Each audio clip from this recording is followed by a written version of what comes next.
Baltimore City Ways and Council. Late, I know. Been at it since 9 a.m. Baltimore City Council Ways and Means Committee. We are back in session for City Council Ordinance 22-0235, Ordinance of Estimates for the fiscal year ending June 30, 2023. I'm Eric Costello, Councilman from the 11th District, Chair of the Committee. I'm joined to my immediate left by Vice Chair of the Committee, Councilman Robert Stokes, 12th District, Councilman James Torrance, 7th District, Councilman Mark Conway, 4th District, Councilman Zeke Cohen, 1st District, Councilman Ryan Dorsey, 3rd District member of the committee. To my right, Councilwoman Odette Ramos, 14th District, Councilwoman Felicia Porter, 10th District, Council Vice President Sharon Green Middleton, 6th District, member of the committee, and Councilwoman Danny McCray, 2nd District. To my immediate right is staff to the committee, Marguerite Curran. On behalf of Mayor Brandon Scott, Natasha Mehew, Sophia G. and Nina Themlis, on behalf of Council President Nick Mosby, Nate Poole, and Matt Stegman. Also joining us today is City Administrator Chris Shorter. We are here for the Mayor's Office of Neighborhood and Safety Engagement, or Mayor's Office of Neighborhood Safety and Engagement. Director Jackson, before we get started, a couple quick ground rules. First, if you are speaking, please speak about one hand length away from the mic. Inevitably, someone is going to screw that up tonight. I will politely interrupt you to remind you it will happen a second, third, and fourth time. It has happened with every agency and will happen with every agency for the duration of budget week. The purpose for that is so that folks at home can hear you. This hearing is being streamed live and being archived to YouTube's Charm TV channel. Here's what we are going to do for flow. This is the same flow that we have used for every single agency to date that has been sent a letter and provided a written response. I will start out with the director. I will ask you to recognize each of your staff that are here with us this evening. That should include their first and last name and their position title and the division that they run or the deputy of, etc. After that, I'm going to ask you to go to your slide deck. How many slides do you have? 4. 4, okay. 4 slides, and that's based on the number of services as outlined by the Baltimore Bureau of Budget and Management Research. I'm going to ask you to keep your presentation to about 15 minutes for the slides. Then we're going to get into the letter that I sent you on May 19th. You responded on June 3rd. I appreciate the response before the deadline. Thank you. We all have had an opportunity to review this letter. We will go through the letter, ask questions on the letter, and then we will open the floor up for general points of discussion. Is everyone clear on the agenda and flow this evening? Okay, Marguerite, anything I miss? All right, sounds like we're good to go. Director Jackson, I'll turn it over to you with introductions of staff. Good evening, Councilperson Costello, members of the Ways and Means Committee, attendees, and Baltimore City residents. Thank you for being here. And for those watching virtually, thank you for tuning in. My name is Shantae Jackson, and I'm the Director of the Mayor's Office of Neighborhood Safety and Engagement, also known as MONSE. I'd like to also thank the entire MONSE team. This is a group of dedicated, committed public servants who care deeply about our city and about the work. Much of our work during this foundational year has been about laying out the groundwork and ensuring that we have staff to support the implementation of the Mayor's Comprehensive Violence Prevention Plan, or the CVIP, which includes both short-term interventions and long-term strategies. So I'd like to recognize the members of MONSE's senior lead team who are here with me this evening. Behind me is Chief of Staff Stephanie Mavronis. To my right is Finance Associate Director Brianne Young.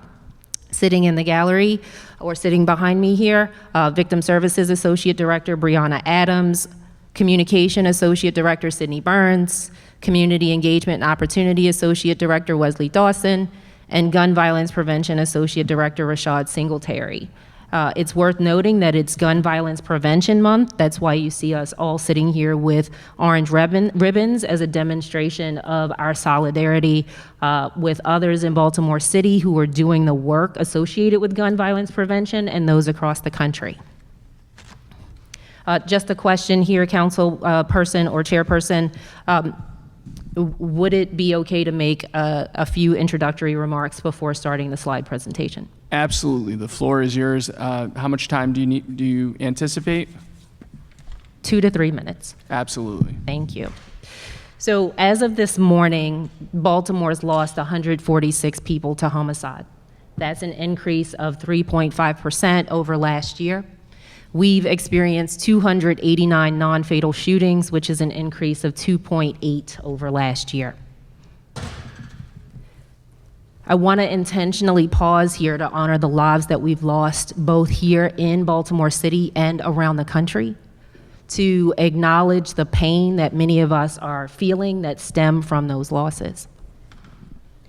I also want to echo Mayor Scott's remarks that he made last week. We are making up ground as we head into the next fiscal year. We're also cautiously optimistic about the power of the interventions that we're methodically implementing today. Violence in the Western District, which has historically been the most violent district in our city, is down significantly when compared to chronically violent districts where the Group Violence Reduction Strategy, or GVRS, has not been implemented. As of May 28th, non-fatal shootings and homicides in the Western District are down 25%. Other chronically violent districts are seeing trends in the opposite direction, but not in such a way that it seems like we're displacing crime. By comparison, our non-fatal shootings and homicides in the Western are up 27%, and in the Southwestern District, up 16%. Now, even with these hopeful signs that indicate that we should stay the course and that we're going to yield positive results, no one, not the mayor nor I, are happy with where we are yet. We know that we absolutely have more work to do. As someone whose family has been directly impacted by gun violence, as someone who has lost friends and peers and colleagues in my lifetime over the city, the work's personal to me. It's also personal to many members of the senior lead team. Let me be really clear when I say that while I'm proud of the foundation that this team has built in just over a year, we're by no means patting ourselves on the back. We continue to be focused on accelerating our pace of the work, and we're not twiddling our thumbs. Particularly as someone who's a lifelong Baltimorean who was raised in Sandtown, Winchester, it's an honor to lead this agency, especially at this critical moment. The public servants who make up this agency, including myself, feel a great sense of urgency to lay a strong foundation from the ground up that has the power to create a safer Baltimore.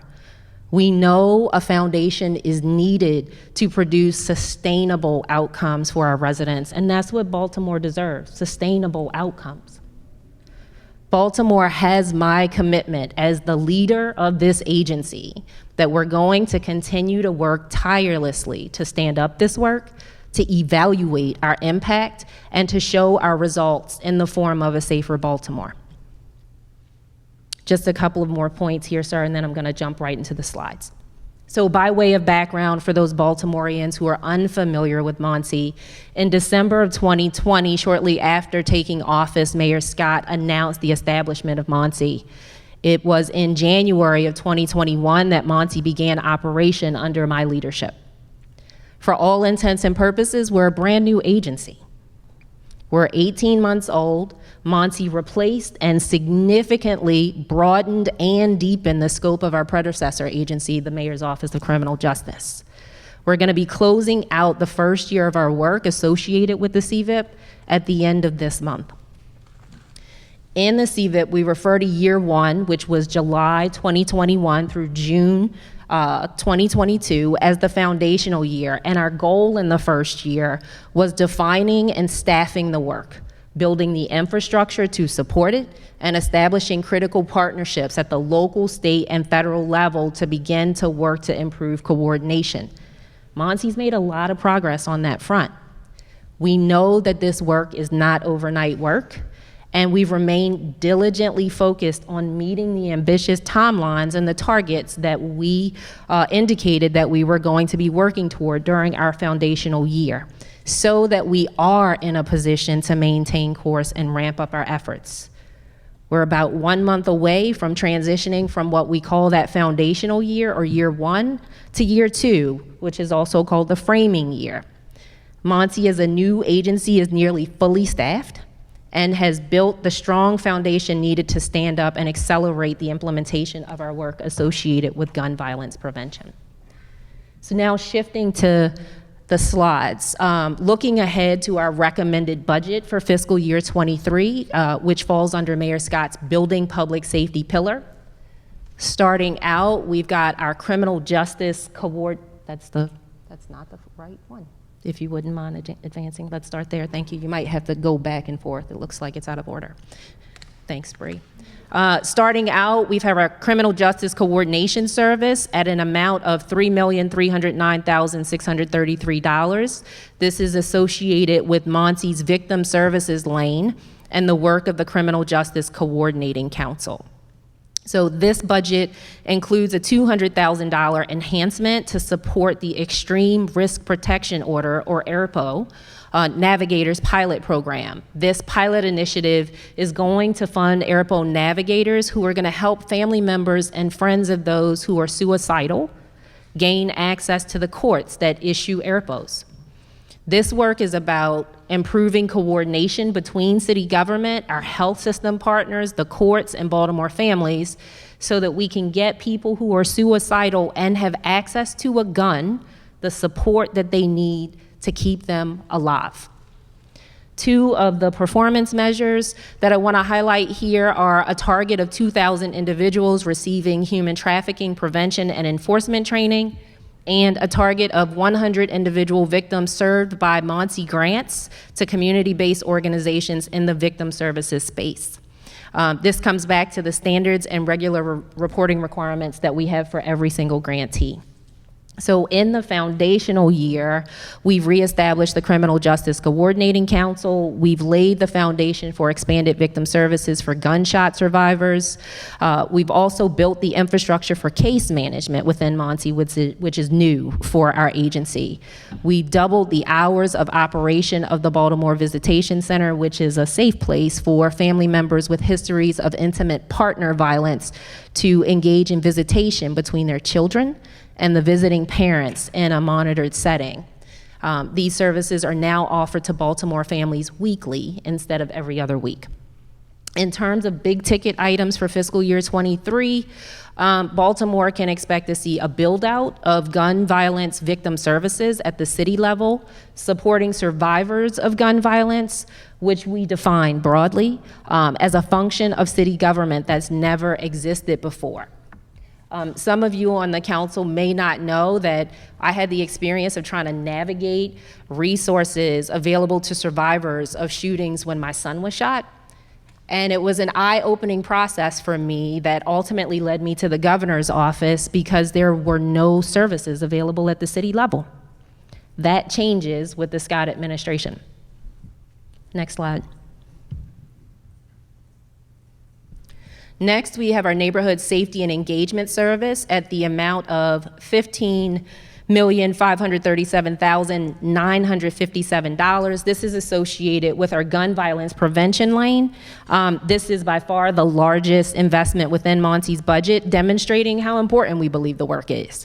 This service includes our evidence-based approaches associated with community violence intervention ecosystem build-out and the group violence reduction strategy. As a reminder to folks, our 10 Safe Street sites, which collectively cover about 2.6 square miles of our 90 square mile city, are our flagship violence intervention program within the larger CVI ecosystem. MONSE engages community members, city agencies, and a variety of stakeholders to produce public safety together around the work of the CVIP. So this service includes funding that supports safe streets and contracts with our area hospital systems for hospital-based responder programs, both of which are core components to the CVI ecosystem. Some of the performance measures that I'm going to highlight here: a target of 3,100 conflict mediations conducted through community violence intervention. And for context, in 2021, Safe Street staff alone conducted 2,132 mediations. As of yesterday, that team had already conducted 983 mediations since the start of this year. We've also set a target of enrolling 75 participants in the group violence reduction strategy, and we're looking forward to demonstrating the effectiveness of our performance with GVRS, with a measure of 75% of GVRS participants who don't recidivate.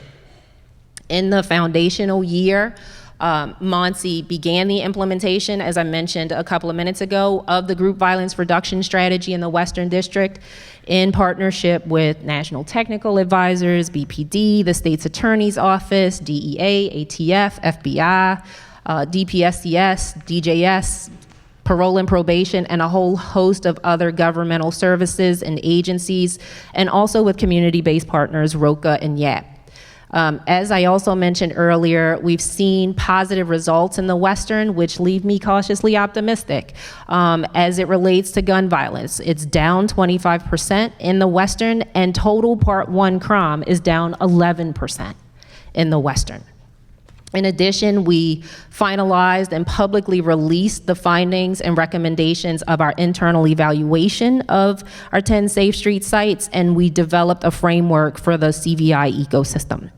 In fiscal year 23, Baltimore can expect to see the group violence reduction strategy be operating fully in the Western District, and an expansion to at least one additional police district that will be informed by the data. This is going to come with the ability to reach a greater number of people with this strategy. Baltimore can also expect to see the establishment of the first phase of the CVI ecosystem, which will allow us to pull all of Baltimore's medical systems into the fold, stand up school-based violence intervention pilots, and connect what's been historically disparate programs and initiatives into a cohesive strategy with more partners. Next slide, please.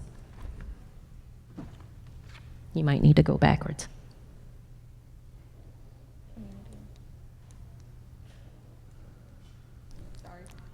There we go. Thank you. Appreciate it. Next, we have our Community Empowerment and Opportunity Service at the amount of $3,339,849. This is associated with MONSE's Community Engagement and Opportunity Lane. This service prioritizes community healing, trauma-informed care and responsiveness, our reentry work for returning citizens, and our youth opportunity work. It houses programs that MONSE is piloting for the first time, and our agency's tasked with oversight of those pilot programs. MONSE is going to be partnering with local academic institutions to ensure that we're evaluating the work in this service so that it's not a secret about the ROI. And I'm not talking about return on investment, I'm talking about results, outcomes, and impacts associated with the work that we're doing so that we know where we should focus future investments. This service also includes a $250,000 in additional funding for the Coordinated Neighborhood Stabilization Response effort, including for a mobile unit that's going to support the provision of wraparound services to residents in their communities. In addition to that, we have $500,000 here to support the Sidestep Youth Diversion Program, which seeks to protect our young people from the harms of arrest, to create opportunities for positive youth development, and to promote a safer Baltimore. Performance measures that I want to emphasize here are that MONSE has set a target of deploying 8 coordinated neighborhood stabilization responses in fiscal year 23, and that we're also actively engaged with the Maryland Department of Safety and Corrections and Parole and Probation around our returning citizens, and we will reach our target of connecting 925 returning citizens with employment. In fiscal year 23, you can expect to see a launch of our reentry work, which is going to start with the execution of safe return home plans for incarcerated people. And as I mentioned before, at least 8 coordinated neighborhood stabilization responses. It's important to note that these are going to be both proactive and responsive to major traumatic events, from mass shootings to law enforcement takedowns. Next slide. Thank you. And then finally, we have our coordination of public safety strategy administration service at an amount of $2,456,570 associated with the agency's administrative functions. This is MONSE's smallest service. So reflected in this service is a reorganization of personnel to ensure that positions at MONSE are associated with the correct service in the budget. As you are aware, MONSE pursues grant funding and direct investments from federal, state, and philanthropic funders to support the work of violence reduction. I'm proud about some of the ways that we've already begun to strengthen our coordination here over the past 18 months.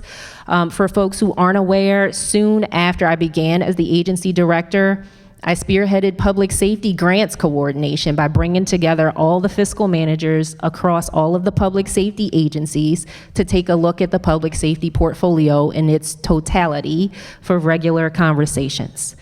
This has already resulted in the fire department yielding additional dollars through collaborative work with MONSE, and MONSE continues to coordinate this effort.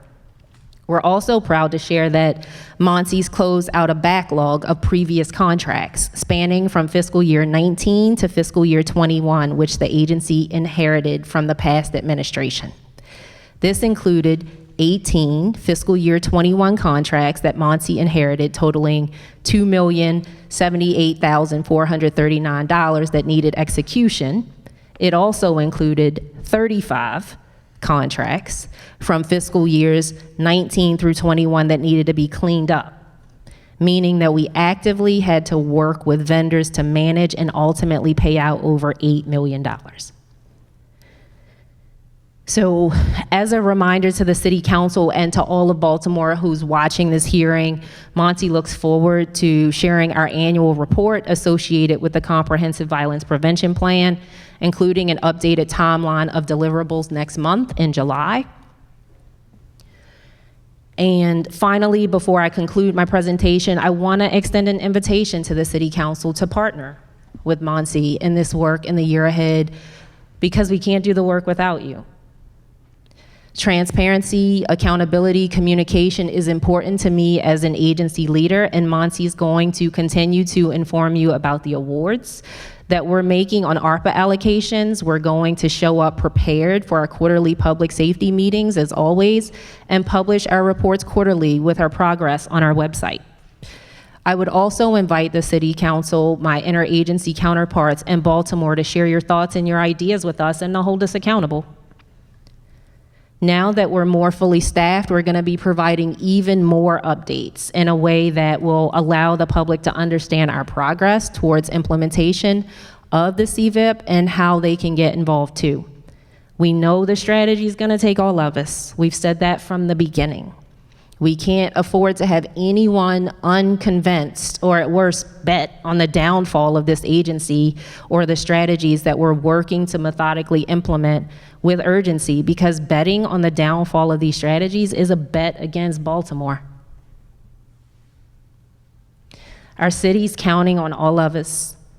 Baltimore's counting on us to come together for the greater good and to take this moment as one that we can look back on and say that we moved the city in a new direction, that we built the foundation for a sustainable public safety approach, an approach that is intentional about developing new structures and new systems, an approach that is shifting attitudes and behaviors, an approach that results in public safety policies that resonate with all of Baltimore. I'm happy to take questions. Thank you, Director. Again, I want to acknowledge that you responded to our letter in a timely fashion, so I do appreciate that. On the bottom of page 3, in the last bullet, you note that MONSE convened the Domestic Violence High Risk Task Force. Would you please explain to me who is a member of that task force? And I'm just asking for a membership roster. By name or by agency, sir?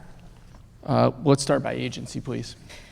So I can offer some highline agencies, but would want to make sure that I don't omit anyone and follow up after this hearing.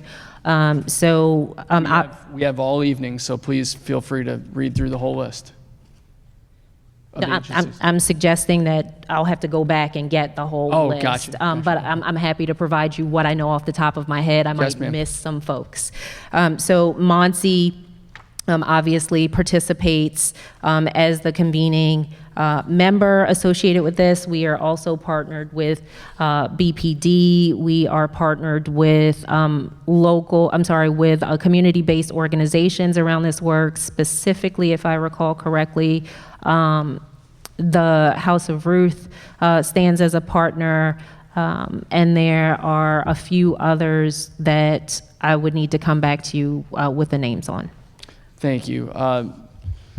Nate and Nina, can we please get a list of all of the members by organization and name of the Domestic Violence High Risk Task Force? Is by call of business tomorrow a reasonable deadline for that request? I'm sorry, by close of business? Close of business Yes, tomorrow? that's Thank you reasonable. so much. The Baltimore City Domestic Violence Fatality Review Team. Can you please provide a full roster of who's on that? Yes, happy to provide that by close of business tomorrow as well. This is the DVF RT is an entity that we were able to stand up as a part of a grant that we received from the Office of Violence Against Women. And we are undertaking that work in partnership again with the Baltimore Police Department and other folks who are active in the intimate partner violence space. So yes, we can follow up with the full list. Thank you. Can you tell me off the top of your head who's a member, agency, and organization of that? I think I just did. Off the top of my head, I mentioned Monsi and BPD and said that we would follow up by close of business tomorrow with the full list. So those are two different organizations. So in the last bullet on the bottom of page 3, let me read the paragraph. Convene the Domestic Violence High Risk Task Force, a multidisciplinary team of systems-based stakeholders and community-based organizations focused on reducing domestic violence and dating violence homicides. So that was the first group, and you had mentioned, I think, Monsi and BPD and House of Ruth and a few other CBOs. Then you go on to say later in the paragraph, the team will provide a current state review and proposed recommendation for an enhanced future state to include the relaunch of the Baltimore City Domestic Violence Fatality Review Team and IPV stat. Correct. So one group is feeding into the other, and there will be overlap in membership given the coordination that has to happen across public safety and community-based organizations who are most involved in the work of ending intimate partner violence. Got it. One feeds into the other, but I am happy to provide you by close of business tomorrow the membership list for both. Okay. One list may not be as complete because one feeds into the other, and we may evolve what the membership of the Domestic Violence Fatality Review Team looks like over time. Great. That was my first question. My second question, on page 5, under the Group Violence Reduction Strategy, in the second paragraph, you note that as of May 28th, 2022, non-fatal shootings and homicides in the Western District are down 25%. Can you please tell us how many non-fatal shootings as well as homicides have occurred in the Western District as of May 28th of 2022 versus May 28th of 2021, please? I can. Thank you.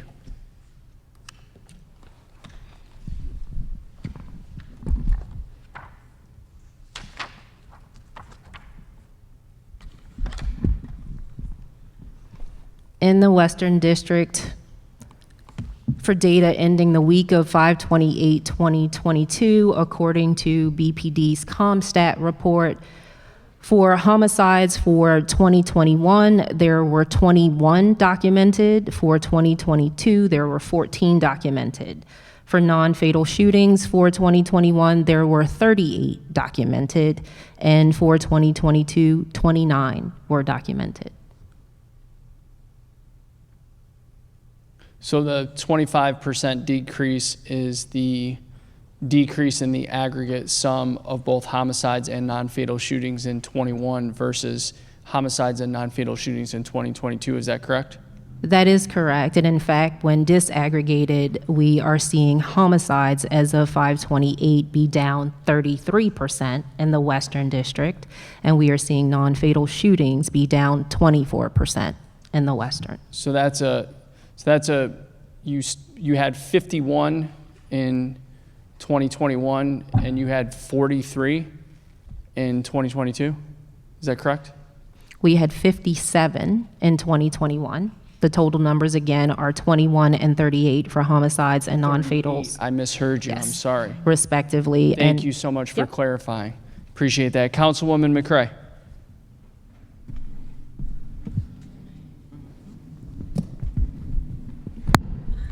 And colleagues, we're focusing on the response to the letter before we get into general questions, please and thank you.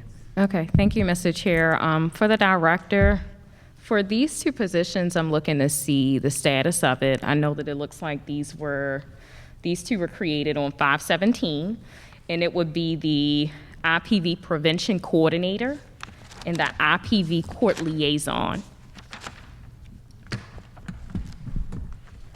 And Councilperson, which page are you on of our response? It's going to be somewhere within your appendix.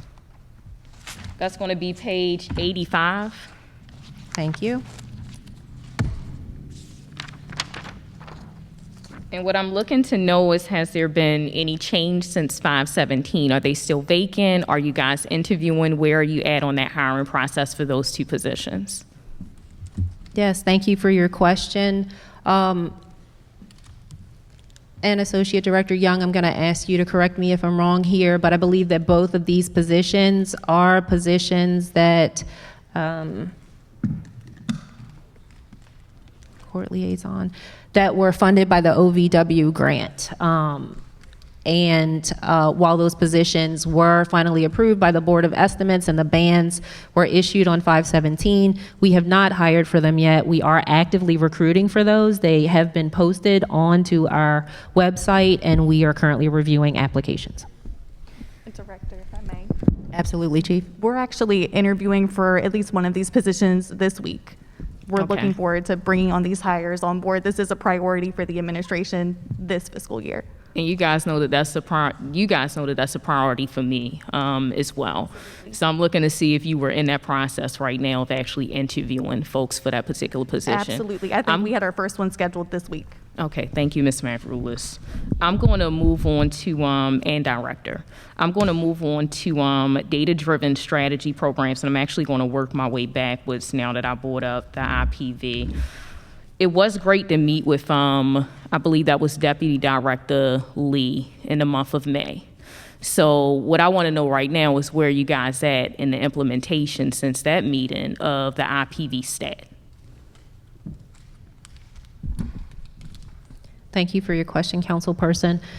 We have recently hired a deputy director for data analytics, and we are actively building out our case management system. If I recall correctly, case management system will be fully built out by the end of this month, with the exception of the work that we are digging deeper in on around the gun violence victim services space, since this is a new space for us. And so we anticipate being ready to report on IPV stat and GVRS stat as committed to this body in previous meetings in the first quarter of fiscal year 23.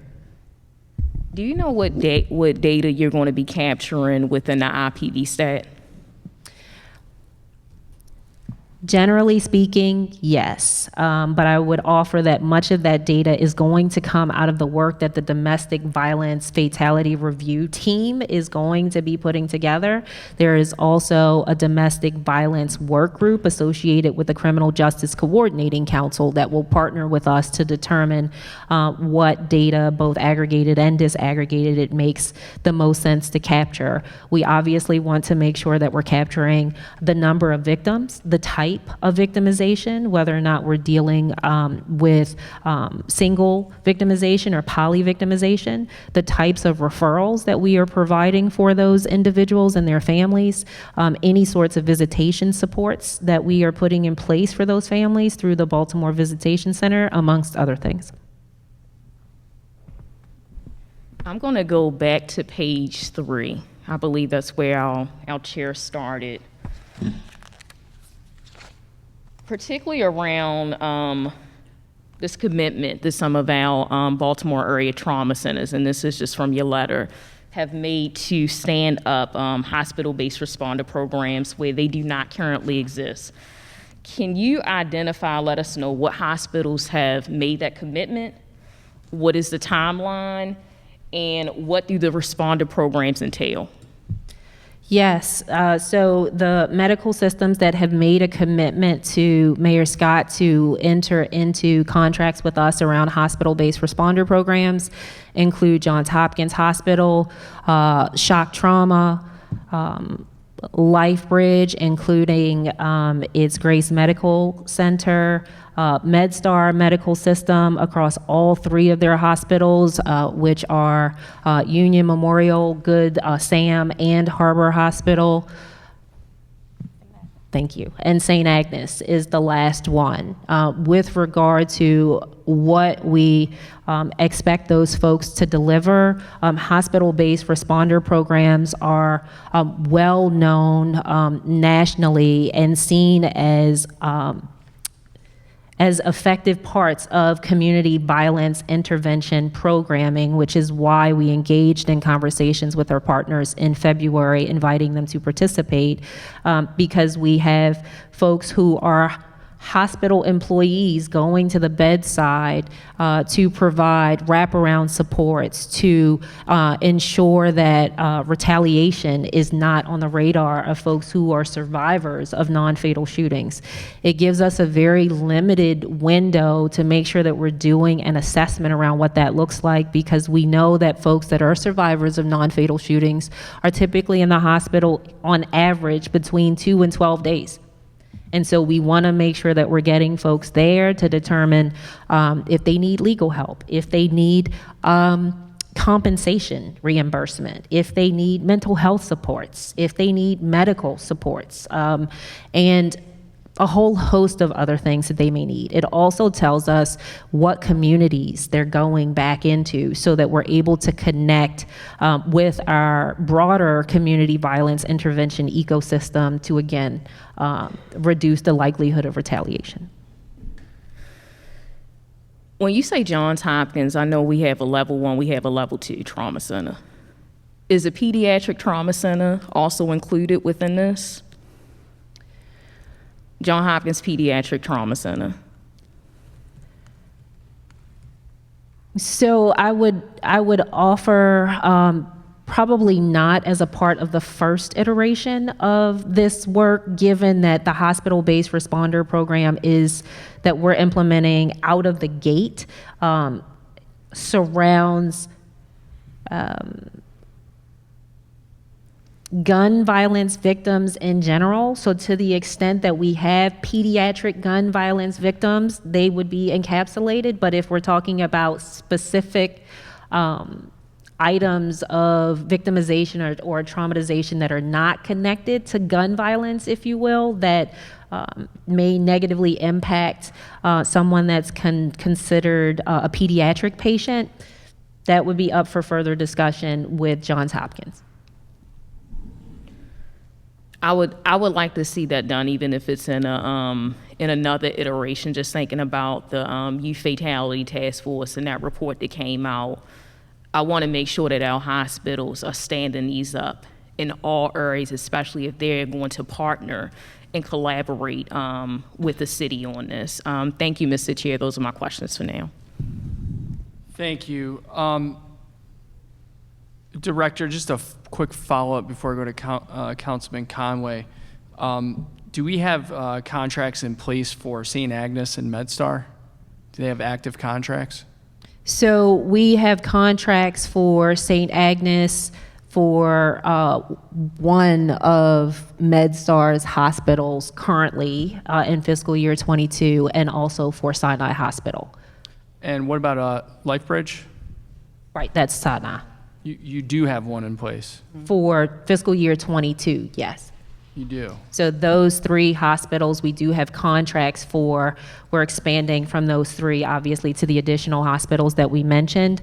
And there is a fixed dollar amount per hospital at this point, instead of what seemed to be very arbitrary amounts prior to me becoming the agency director here. Got it. Thank you so much. Would you please provide documentation of those 3 contracts to the committee? Absolutely. Is by call of business tomorrow reasonable? Yes, indeed. Thank you very much. Councilman Conway. Thank you, Mr. Chair, and thank you, Director Jackson, for your thorough response in your letter. I want to ask a couple of questions about GVRS, realizing that I know the program works. I know what it's capable of. I was fortunate to see some early success in previous administrations, and I really do believe that the rollout of that is going to be really important. So I just want to go through your letter and ask a couple of questions from that. So on page 5, we talk a little bit about GVRS, and we know that the first notification was in January. Actually, I'll start with the question about YAP. So we noted that we signed a contract, or at least we announced a contract with YAP in May of 2021. Is that correct? That sounds accurate. Okay. And how long did it take until YAP providing services? What are they providing now? Yes, YAP is providing services. This contract was one that was competitively bid. That competitive bidding started long before I took over as agency director, and upon becoming the agency director, we narrowed down the RFP process to the 3 top candidates in partnership with procurement. We had evaluators evaluate all 3 of those bids and ultimately decided that we were going to go with youth advocate programs, given the strength of their response. While the contract term for YAP is 7/1 through 6/30 of this year, YAP needed to stand up their own infrastructure. They needed to identify a location that would be centrally accessible if they were going to be the provider for not just the Western District, but as we continued to scale up across the city. They needed to hire staff. They needed to buy office equipment. They needed to make sure that they were trained, not just from a culturally and geographically competent perspective here in Baltimore City, but by our technical advisors. All of that has happened. Yes, they are providing services.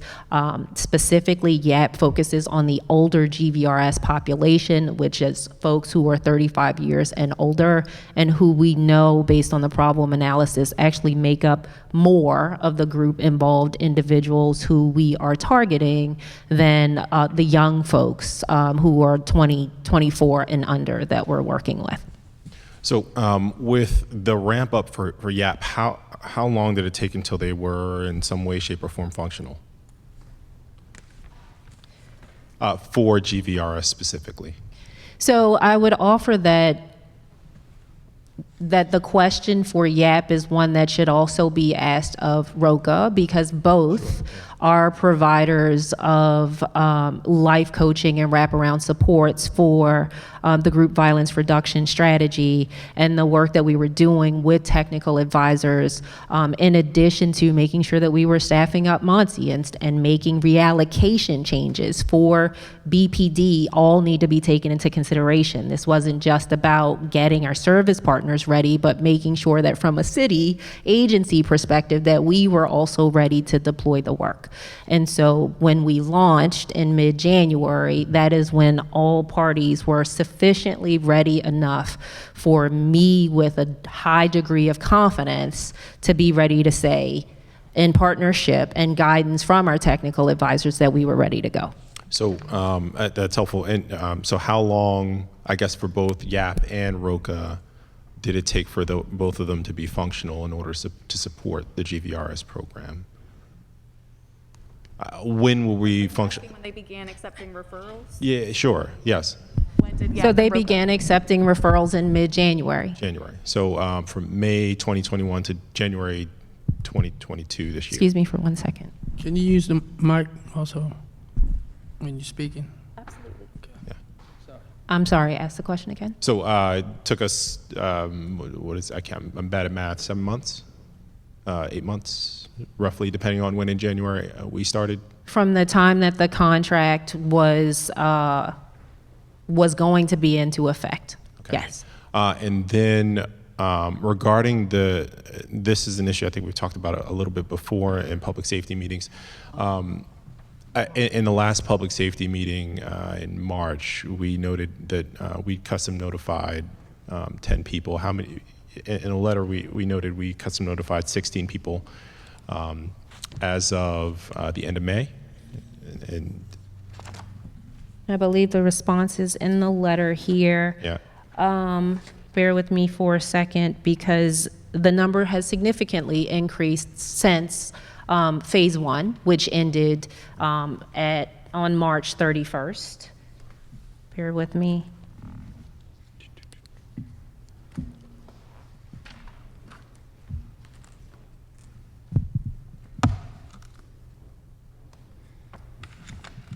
I see here on page 6, the third from last paragraph, it says, as of May 24th, 2022, 16 custom notifications have been conducted with some combination of community moral voices, law enforcement, and/or service providers. So we've notified six folks since March 31st. Well, I want to make sure that we put that into context because GVRS is not just about custom notifications. There's a lot of language that floats around about this strategy being a balance of carrot and stick, and it is very important to note that this is not a strategy that is simply looking to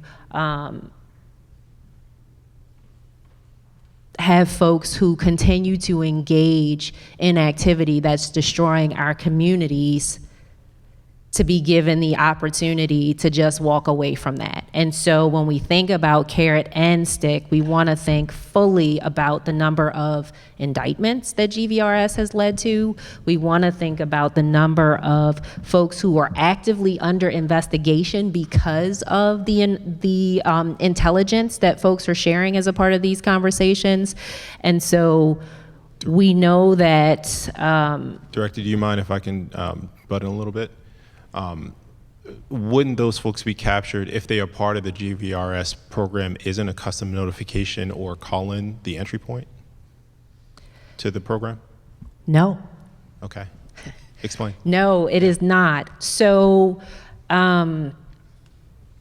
it makes sense not only to walk this body through this, but to also walk Baltimore through what GVRS is and what it's not. So if we have a shooting that happens in the Western District, officers, detectives are immediately mobilizing, whether that's a non-fatal shooting or a fatal shooting. They are gathering evidence and intelligence on the scene. The following Tuesday, BPD, spearheaded by Monty, the USAO's office, the SAO's office, DEA, ATF, all of our state, local, and federal partners, including DPSCS and DJS and DPMP, are meeting in the Western District to have conversations about what we know coming out of that shooting.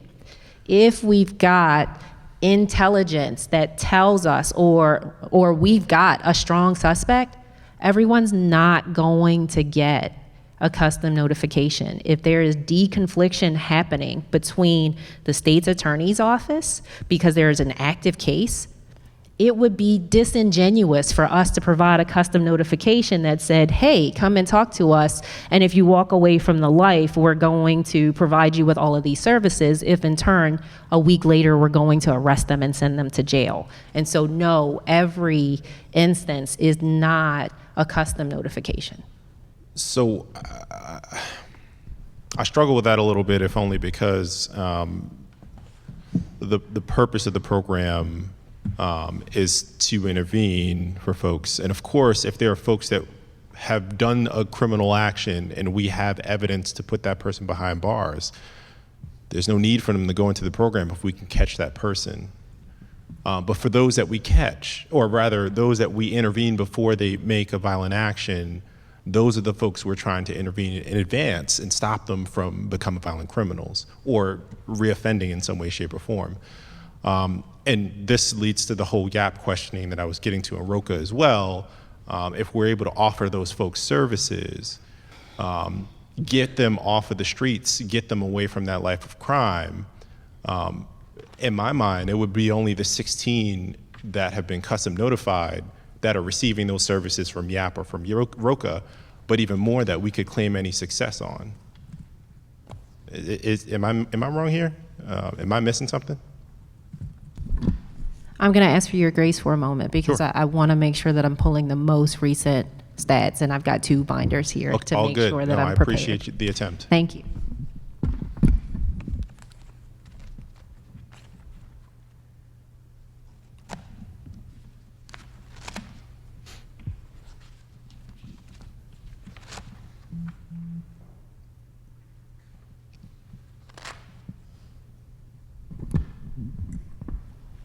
So as of May 24th, the GVRS pilot has made meaningful contact with 61 people. What is meaningful? Yep. What does that mean?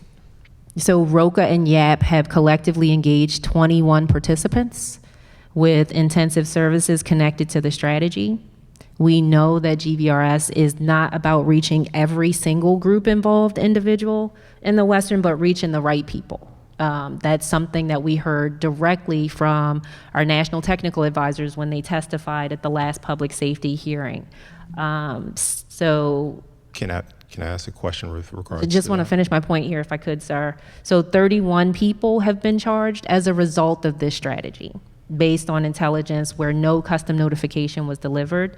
And additionally, 40 drivers of violence are actively under investigation by our federal and local law enforcement partners as a result of the coordination of the strategy. And so to your question about the point of the strategy, the point of the strategy is twofold. It is for folks who it makes sense to engage in custom notifications, we do. And for folks that it doesn't make sense to engage in custom notifications, we do not. Can you define custom notification? So a custom notification is different than a call-in, but both are types of direct communications. A custom notification is where you have an individual that you've identified as group involved that may be a driver of violence or connected or associated with a driver of violence, where you are delivering a message rooted in community moral voice and law enforcement partnership that says, we want to provide you with opportunities to walk away from this group, where we don't necessarily have any information from the state's attorney's office, the USAO's office, or any other prosecutorial body that tells us that we're going to be arresting or indicting these folks soon. So you actually started going to a number of questions that align with what I'm trying to get to here. So for the folks that YAP and ROCA have reached out to that are outside of the 16 that we've identified as custom notifications, how many of those folks were group involved? All of the referrals that we How are many of making those- to let me ROCA and refine YAP that through this strategy are group involved Let individuals. me refine that question, because there are a lot of folks that are group involved that are not our priority. How many of those folks are group involved and tied to our high priorities? Typically, the model works. You focus on the 2 most likely to be violent groups. We do the analysis, we identify, and I remember from the analysis you showed us, I think you showed me privately, we identified a couple hundred people within the Western District, but we said we can't focus on 800 people or whatever it was. We're gonna focus on a handful of groups, 1 or 2. From those 1 or 2, how many are in that 61 that YAP and ROCA have been working with? All That of, have not been custom notified. so all of the folks that ROCA and YAP have engaged, which are 21 participants in intensive services connected to the strategy, are considered folks who are group involved and who are connected to violent groups in the Western District. Okay. But not necessarily the folks that we prioritize for notifications.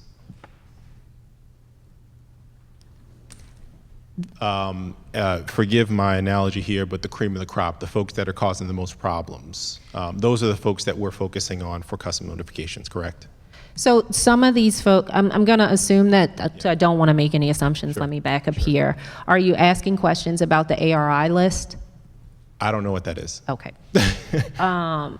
So I would offer that of the groups that we identified in the Western District, any of those groups at any moment in time could be involved in a fatal or non-fatal shooting. And so it is the shooting itself, whether fatal or non-fatal, that drives the shooting reviews, not group membership, not where you rank on the at-risk list. And so all of the referrals that are made to ROCA and YAP coming out of this strategy are specific to folks who are connected to groups that are driving violence in the Western District. And they are actively engaging 21 participants with intensive services connected to this strategy. So my concern is this, and I'm sorry for the long line of questioning, but my concern is this, and I think it ties to conversations we've had already. The small number of folks that we have focused on that are sort of the cream of the crop, the highest priority, the most likely to commit violent crime. We know there are a number of violent groups in the Western District. That's obvious. We all know that. But we can't focus on everybody. We're focusing on the people who are the biggest and most likely to shoot or kill someone. Of those folks, we've identified 16 for custom notifications. My next question, we hadn't gotten to this, but of those 16, we all know the model for group violence reduction is to have a number of voices. One, the police department. Two, the state's attorney's office, the U.S. attorney's office, the mayor's office, which of course is you, but typically for a call-in, you'll get the actual mayor and state's attorney, so on and so forth. Finally, a moral voice, typically a church leader in their neighborhood or community, and then often a mother or someone that either has lost her son or daughter to violent crime or has seen her son or daughter go to jail. My question was getting to this, but for those 16, for how many of those folks have we been able to satisfy those multiple people, having them notify them? Hey, not only are we paying attention to you, but we care about you, we want to help you.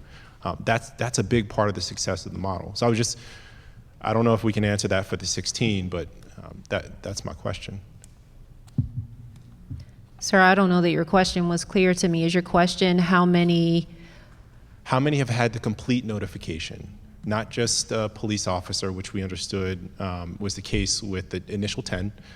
I'm not sure about the additional 6, but how many have we had complete notifications for? So that's a question that I'm happy to bring the answer back to you on. I do think that it's important to note that not everyone qualifies for a complete notification. So not everyone is going to get the law enforcement partner, community moral voice, and a prosecutorial partner. For example, we're doing custom notifications now behind the wall in partnership with DPSCS. Those are law enforcement only notifications.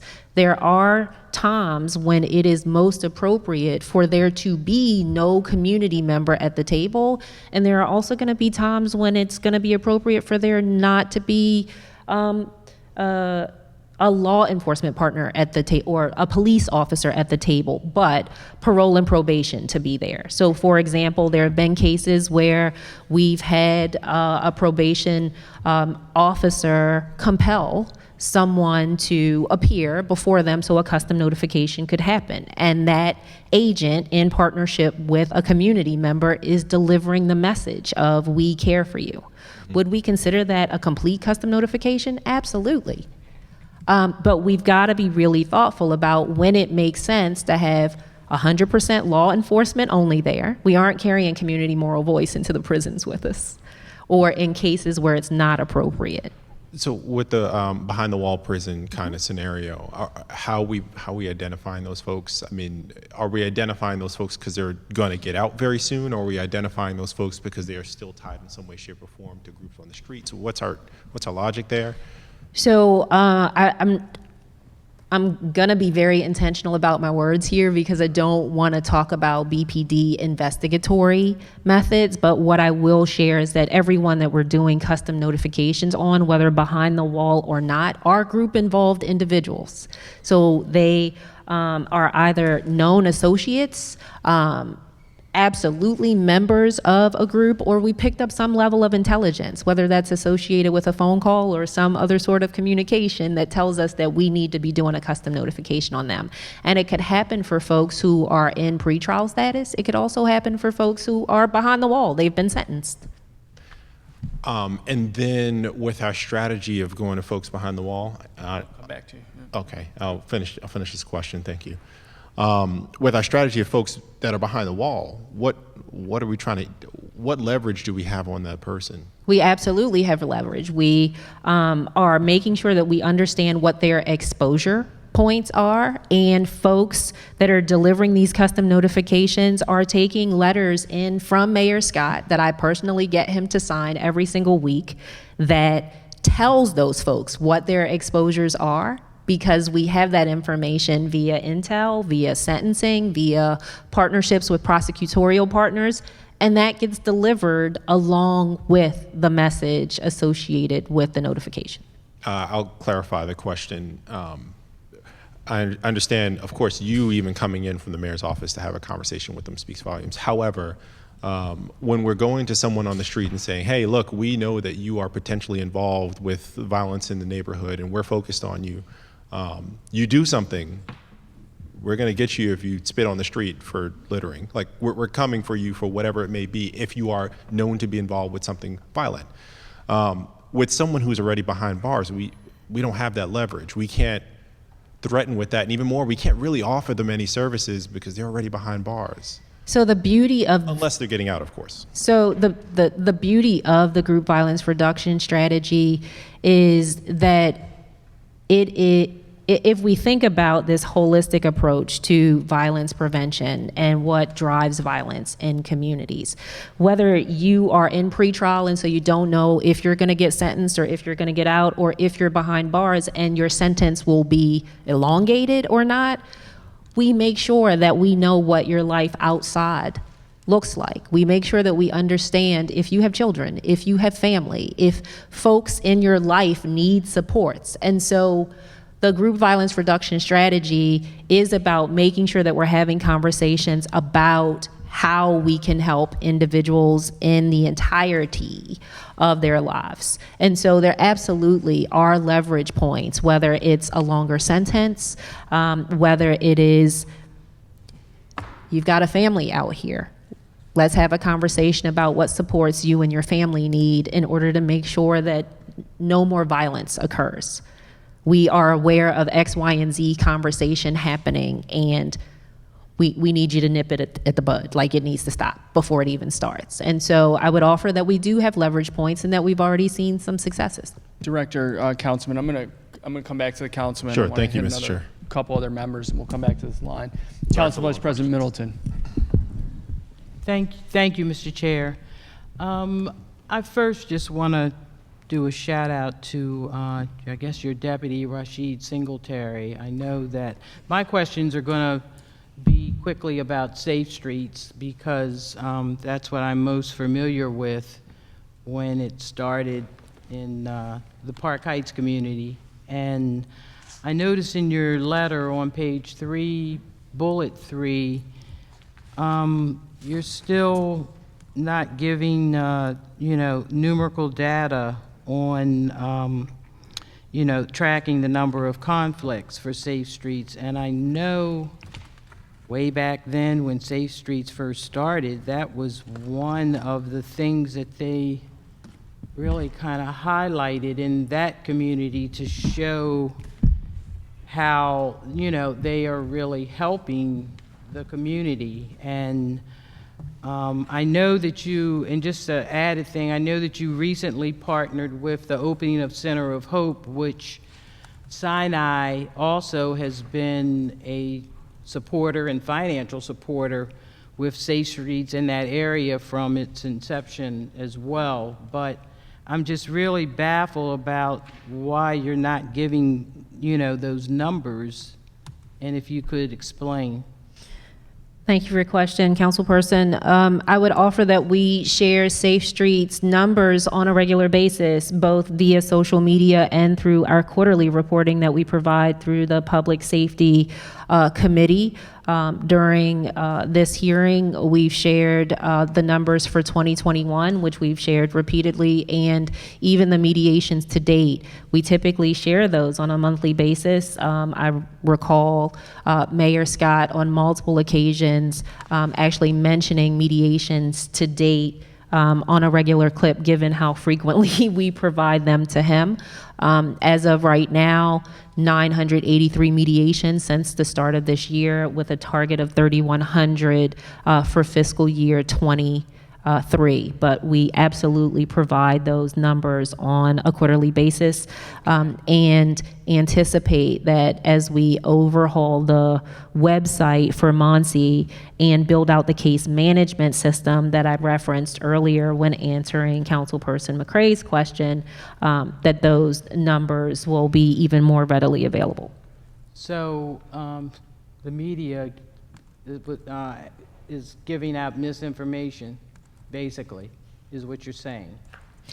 Ma'am, I can't comment on whether or not the media is providing accurate or inaccurate information. Thank you for that clarification so we can get that record straight. Thank you, Mr. Chair. Thank you, Councilwoman Porter. Thank you so much, Mr. Chair. And Director Jackson, just following up on that point, a part of that bullet was to release the internal evaluation of operational norms of all 10 Safe Streets sites. In that, has there been any measures that are in place for fiscal and performance accountability and transparency in regards to Safe Streets, and could you share them with the public? There absolutely have been, as Muncie committed during the press conference in which we shared the findings from our operational and cultural evaluation. We did deliver to current contract vendors the operations manual for the CVI ecosystem that details what fiscal oversight, fiscal management, performance, and programmatic oversight is going to entail. It very clearly outlines the role that Muncie will play, the role that the CVI provider must play, and the roles that those CVI employees must play in the space across all of the CVI areas, including CVI proper, which is mediation and interruption, but also across victim services and school-based programming and other areas that we're looking to expand the CVI ecosystem into, including life coaching and other pieces. So we're really clear about the timing with which folks need to deliver reporting to us, both programmatically and from a fiscal perspective, in order to make sure that they're in alignment with the scope that is outlined in their contract. We've also indicated that based on the type of functional space within the CVI space, that their contracts will detail what the evaluation criteria is, and that on a routine basis that CVI providers must either directly enter their disaggregated and aggregated, depending on the functional area, information directly into our case management system, or provide us with an export from their case management system for import into our own so that we can provide both aggregated and disaggregated reporting. Thank you so much, Director Jackson. When was that operational plan initiated and executed? The operations manual was sent out at 4:47 a.m., I believe, on June 1st. On June 1st? Yes. And so have there been any hiccups with that operations manual from any of the Safe Street sites related to, CVIs? So I would offer not at this point. The operations manual goes in effect fiscal year 23, given that we're so close to the end of fiscal year 22. it hasn't it's been in going effect for- on okay. 7/1. Okay, so it hasn't been going proactively back over this past year. It's June 1 of this year coming for the next year. Correct. No operations manual existed prior to me taking over leadership of this agency. And you took over leadership of the agency when? January 2021. I'll see And my- was immediately tasked with performing an operational and cultural assessment of the CVI ecosystem by Mayor Scott so that we could make recommendations based on findings. And who is in this CVI ecosystem? Is it the CBO? Is it you all as the fiscal agent? Like, what does that ecosystem look like from my education, please? So I would offer that up until now, a CVI ecosystem did not exist, that we had very disparate, disconnected systems. We had loose partnerships with the hospital systems, loose partnerships with other CBOs, and the 10 Safe Street sites were our flagship programs. I would offer, though, that because there was no interconnection between the work or referrals between those pieces, that there wasn't an ecosystem. That was the whole purpose of establishing one. I would also offer that Baltimore is seen as the leader in this space, that not only is the Biden administration in full support of what we're deploying, and they demonstrated that support by actually participating in the release, but we have folks calling into Muncie from Boston, from Atlanta, from my counterparts as far as the Virgin Islands, traveling to City Hall to have a conversation with me and my team about this ecosystem, the creation, the development, the evolution of it, and looking for advice. I'll save my other questions for the next round. Thank you. Councilwoman Ramos. Thank you, Mr. Chair. Director, thank you for all you're doing. This is a huge lift, huge. And we've taken a very different approach because we had to, right? What we were doing was not working. So I think it's important that folks know, and I just wanted to reiterate to you that my support of what you're doing, because it is so difficult. And yet, I know I'm getting impatient because I'd love to have you in my district and in other places around the city. So there's that kind of balance that I think we're all trying to have there. Also, just want to thank you for sending Mr. Singletary to my little micro meeting in one of my areas where we had 3 shootings in 3 days, and because of their attention to this issue, there is a strategy there for those 2 blocks with the police, with ROCA, with others, and I'm grateful that everybody has come together. It's going to work, and the young people that are going to benefit is going to be long and hard and very difficult, but I think it's going to be great. So I do appreciate your attention to the issue. My question. You mentioned in the letter, and of course we've had extensive conversations in this committee and also in public safety around your ARPA allocation. And again, the deep commitment that obviously the city and the mayor have to make sure that this works. So you've got your grant funding, you've got your city funding, and then you've got your ARPA.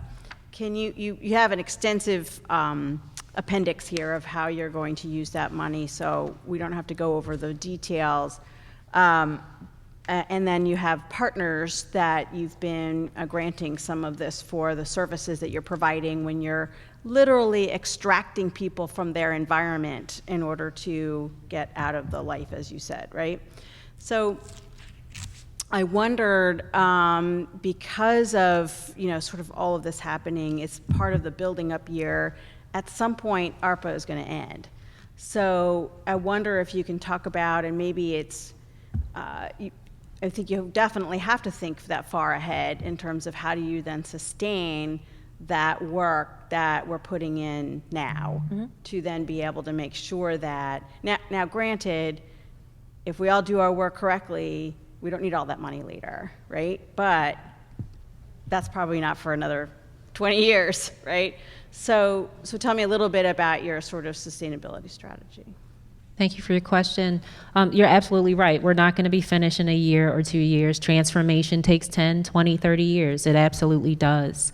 As I mentioned before, coming into the office, really mindful, have frequent conversations with my finance associate director and other SLT team members about being thoughtful about the diversification of our income and making sure that we're able to plan from a budget perspective, not just for the next fiscal year, but years out.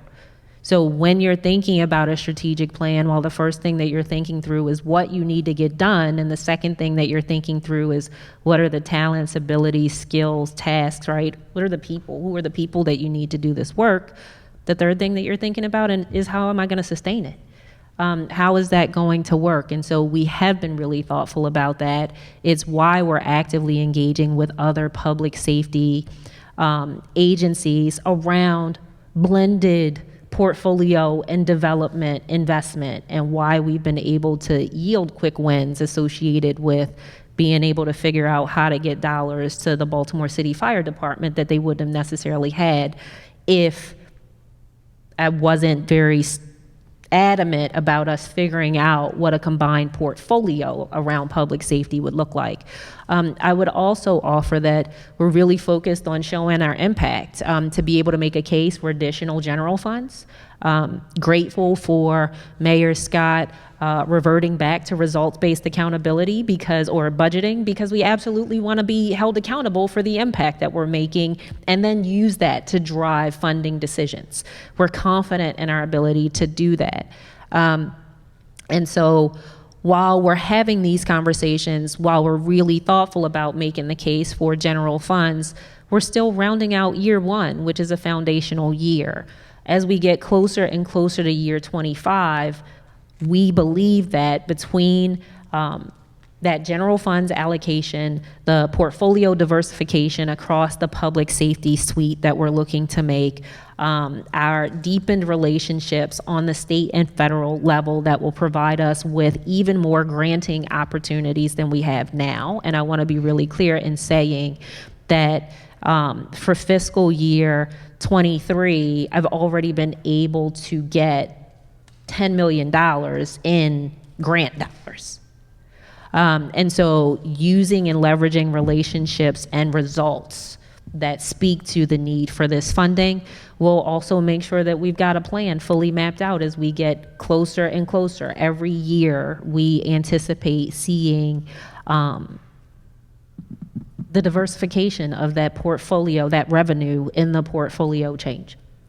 But it allows you to have basically, proof of concept, right? Where Bingo. we absolutely make those investments, we're evaluating them and understanding what this does, and then are able to make that case. So and then it becomes undeniable because the results, outcomes, and impacts speak for themselves. When we, for example, see the outcomes associated with the sidestep pre-arrest youth diversion yield results, and we don't see our young folks wind up going down the path that they were going down before, or we don't see them recidivate, which ultimately means that Baltimore stops referring its young folks to the criminal justice system twice as likely as our sister jurisdictions, then we demonstrated proof of concept in ways that make funding the work undeniable. And I appreciate that you're getting, the data aspect also, because that's, you're gonna need that. And really, we can be a model for a lot of other places. So that's the only question I had on the letter, Mr. Chair. I have a couple other questions otherwise. Thank you. Councilman Stokes?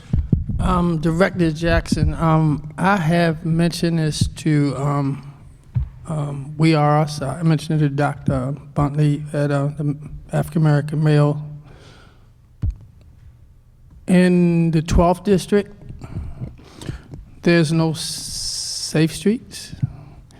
When we implemented We Are Us there in Western District, African American male engagement in Western District, and when you implemented this program, who decided, because if you look at Eastern and Western districts, they are the most violent districts in police district. I couldn't understand why it only was in Western, and we still have shootings, murders, no programming over here. I thought whoever made that decision, and I did say this to Commissioner Harrison, why is it that there's no safe streets, no African American male engagement, but We Are Us, and when you implement this program, it was in Western District. And every day, we got shootings, we got murders, we got 14 police, sometimes in Eastern District, sometimes 10. And it's very disturbing that when the program was implemented, they could not put it in Eastern and Western. They put it in Western District, but they didn't put it in Eastern District. How do you do a pilot program when you got 2 police districts that has the most violent shootings and murders in the city? So my question is, who decided that we're going to start in Western and ignore Eastern when you don't have those other programs I'm talking about in the 12th district at all? Thank you for your question, sir. I want to take each of those individually, if I could. The Mayor's Office of African American Male Engagement, obviously a city agency, which means that it operates citywide.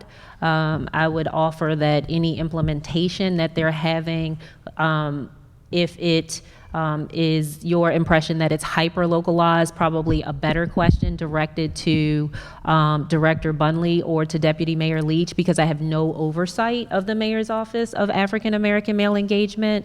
With regard to We, Our, Us, Monty is currently in the process of negotiating our contract with them. So we have not finalized the contract with them. They have been awarded dollars. We're negotiating terms, and ultimately the Board of Estimates will approve that contract. But that contract stipulates that they are also a citywide agency. I'm under the impression from having conversations with the director of We Are Us that there is an installation in the Oliver Rec Center. Because I'm the one that brought them over there. Okay, that they're currently working using in West Baltimore though. Right, but the whatever contract they have with the Oliver Rec Center or to do any of that work isn't connected with the contract that we're currently negotiating with them on. And with regard to your question about the start in the Western District, that's specific to the group violence reduction strategy, which doesn't directly involve either the Mayor's Office of African American Male Engagement or We Are Us. Well, I only mentioned those programs because they're not in the 12th. But my question was, when you implemented your program, and we know Eastern District has violence and shootings, I didn't understand why you only did it in one district. When Eastern District is just as bad. And when you talk about addressing violence and shootings, why the implementation didn't start in Eastern like it did in Western? Thank you again for your question. You're absolutely correct with regard to the Eastern District being a historically violent, chronically violent district in Baltimore City. It ranked number 2 in the problem analysis that was performed by Dr. Braga and his team as they did the problem analysis for the group violence reduction strategy.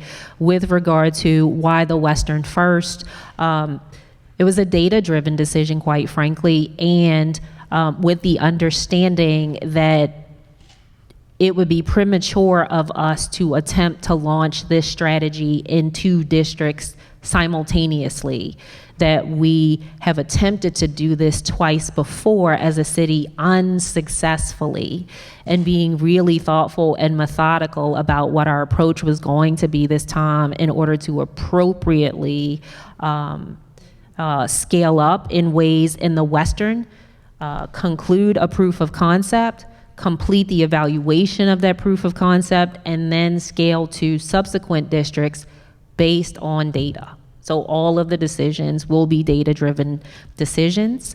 If in fact we find when we do the follow-up problem analysis later on this year that the data is telling us that we need to go into the Eastern District, then that will be the district that we go to. These decisions are not made on a whim, but are made based on what the data is telling us we need to do.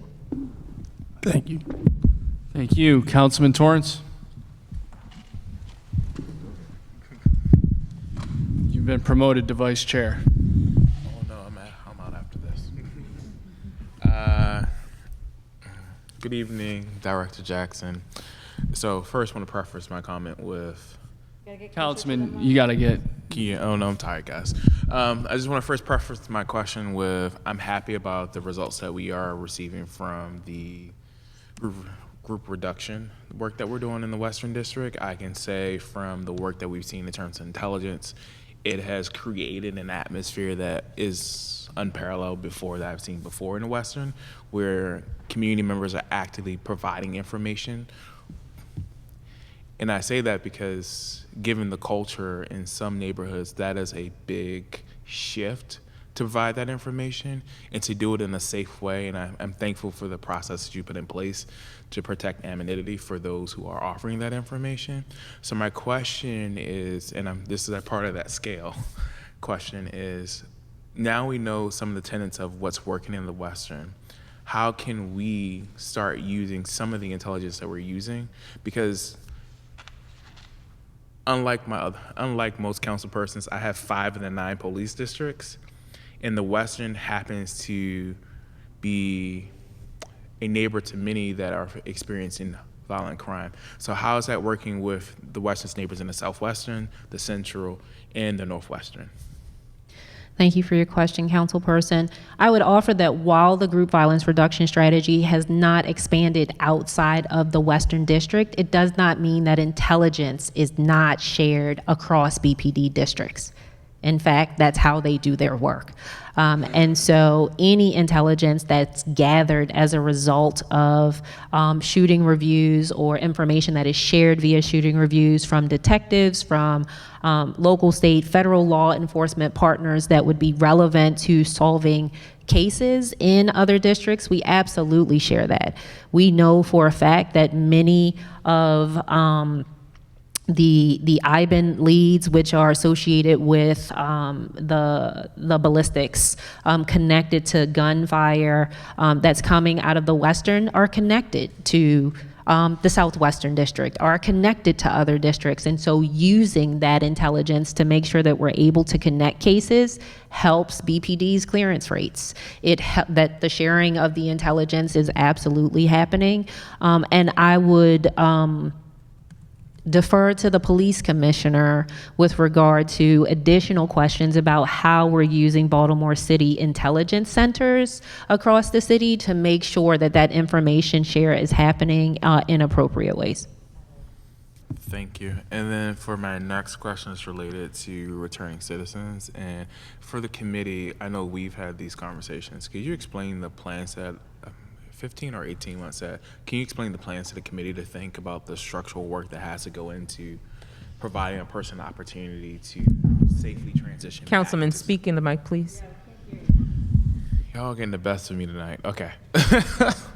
Can you explain your, I believe there are 18-month plans before a person returns home from incarceration for the committee? Because I know we've had this extensive conversation, but I think the public should get at least a glimpse of what that looks like.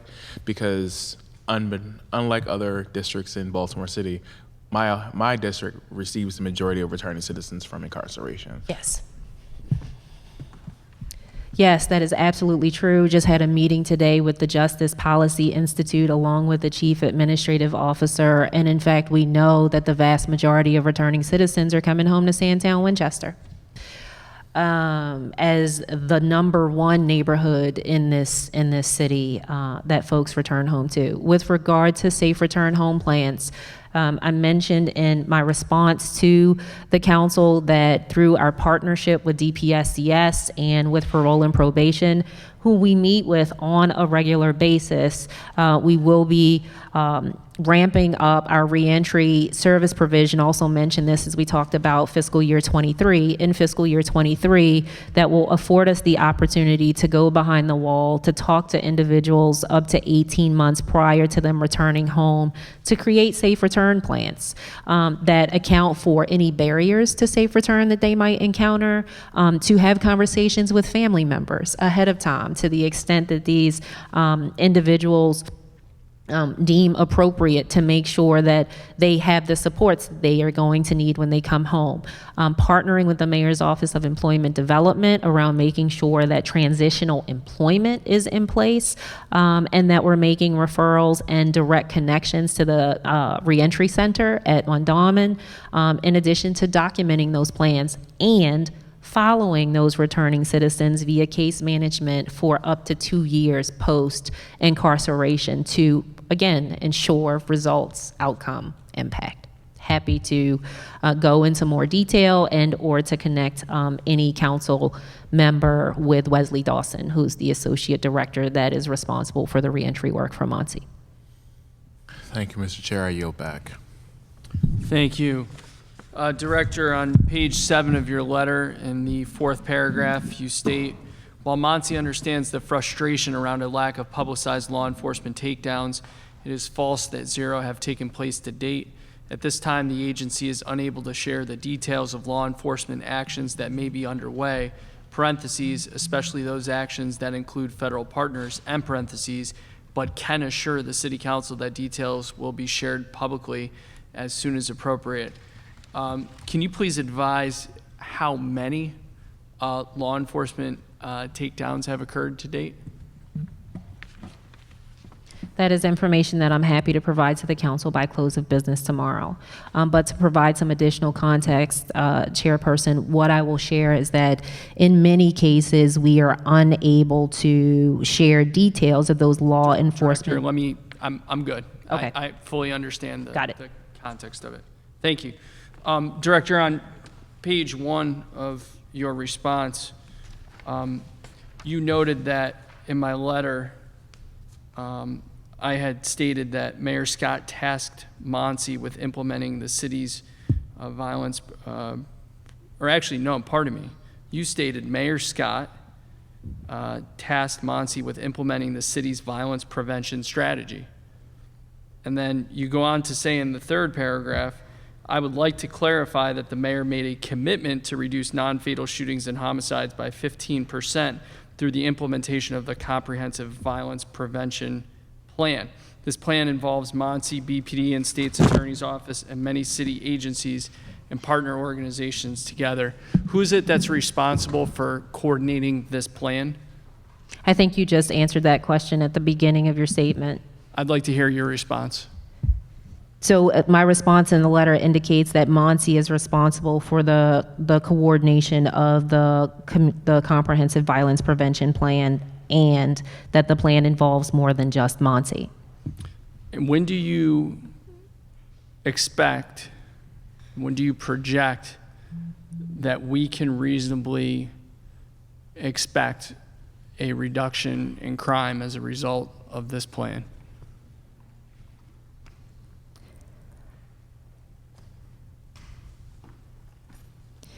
I would offer that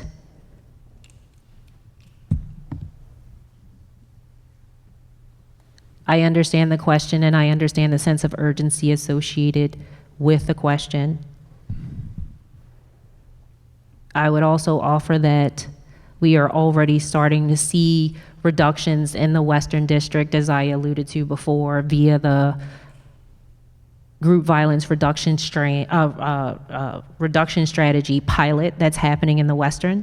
that we have articulated to this body in the first quarter of this year that we plan on expanding to a subsequent district by the beginning of 2023, not fiscal year, calendar year. And that we are very vigorously working toward a reduction of non-fatal and fatal shootings, not just as an agency, but in partnership with all city agencies and in partnership with this council, again, because it will take all of us. I think that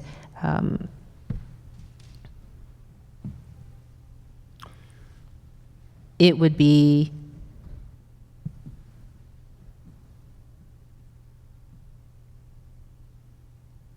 premature of me to speculate at this point in the year when we're going to realize sustained reductions, and we stand by the mayor's position of a 15% reduction of homicides year over year and non-fatal shootings year over year, that we are actively working on that and will continue to. I appreciate the response. Unfortunately, on behalf of the 60+ thousand constituents that I represent in perhaps the most diverse council district in the state of Maryland, I am not satisfied with that response. At this rate, it is my sense that it's going to take 5+ years to roll this out to all 9 police districts. I'd like to come back and revisit this question in a little bit. I'm going to move over to Councilman Conway and then Councilwoman Porter. Councilman Conway has some more questions around GVRS. Councilman, I'm going to ask you to be brief with your questions. I know there's a lot of contextual setup for them, but I know that the director is well versed in this program, and director will also ask you to do your very best to be direct in your answers to the councilman's questions. Thank you. Thank you, Mr. I talk too much, I know. I actually want to follow first to the chair's point.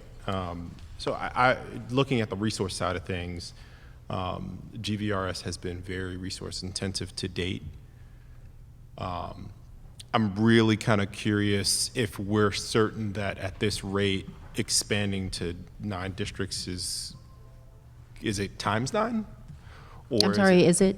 So far as resource intensivity, I can't think of the word, but you get my point. It's been very resource intensive to date. Is it going to be times 9 as we roll across the entire city?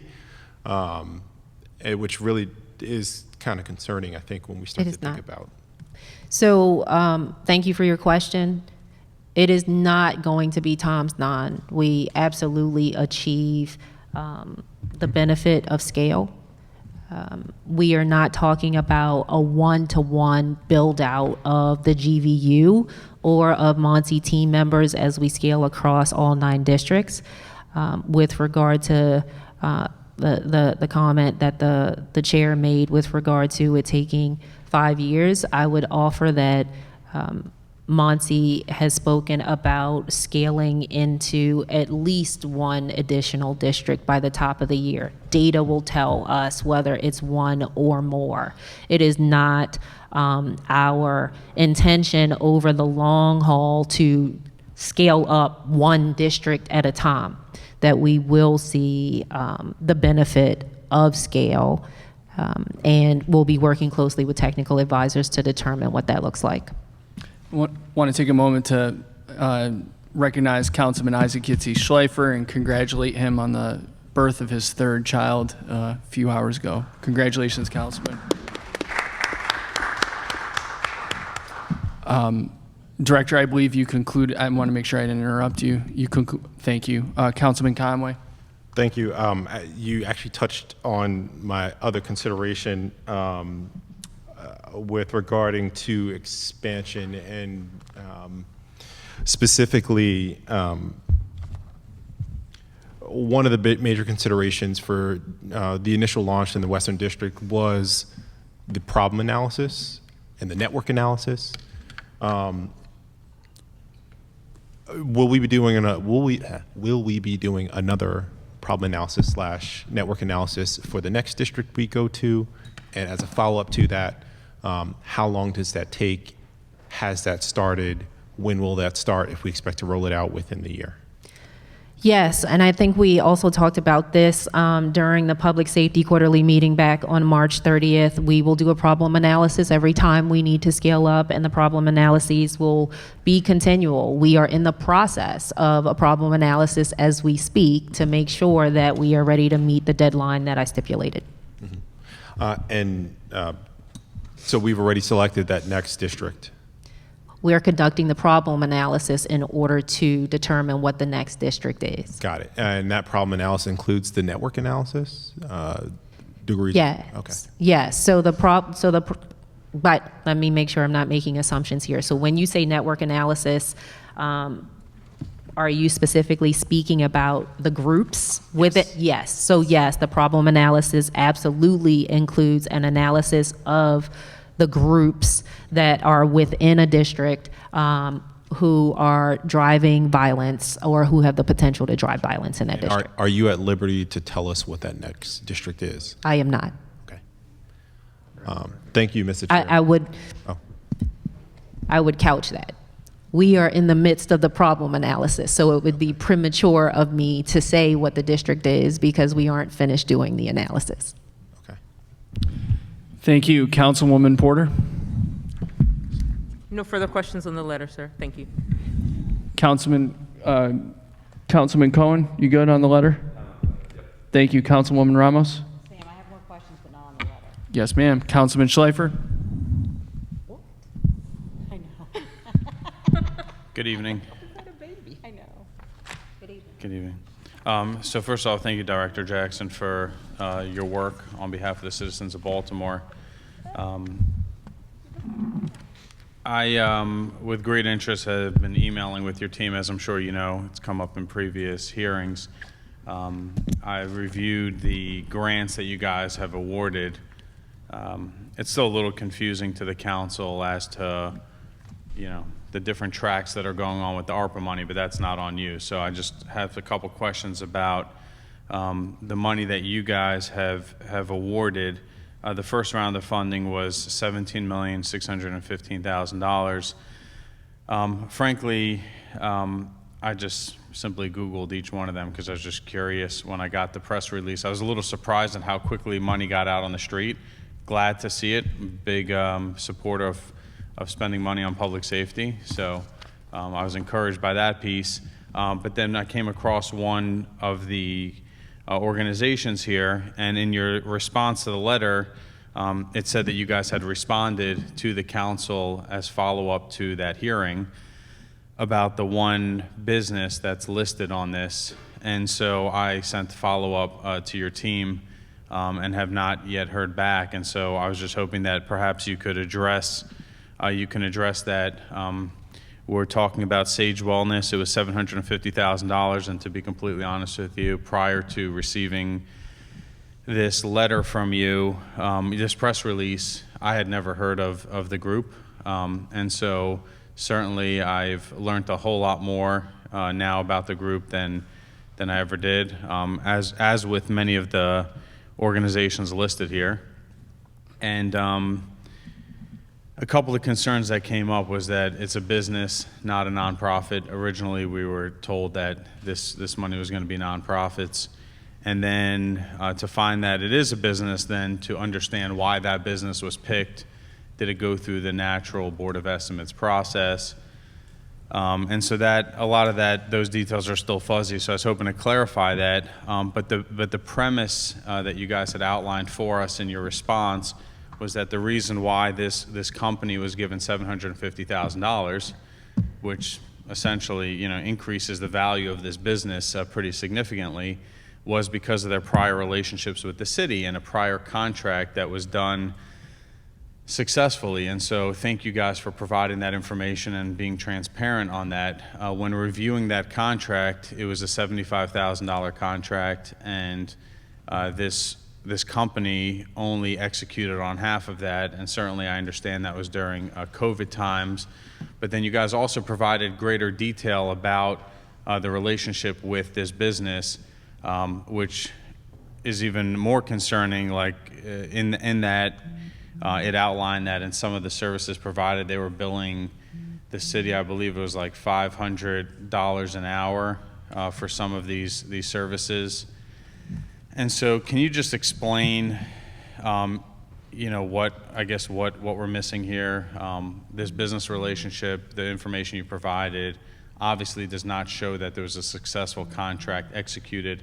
How did you guys come to determine this business, and on what premise are we giving a business $750,000? Thank you for your question, Councilperson. Just a few points.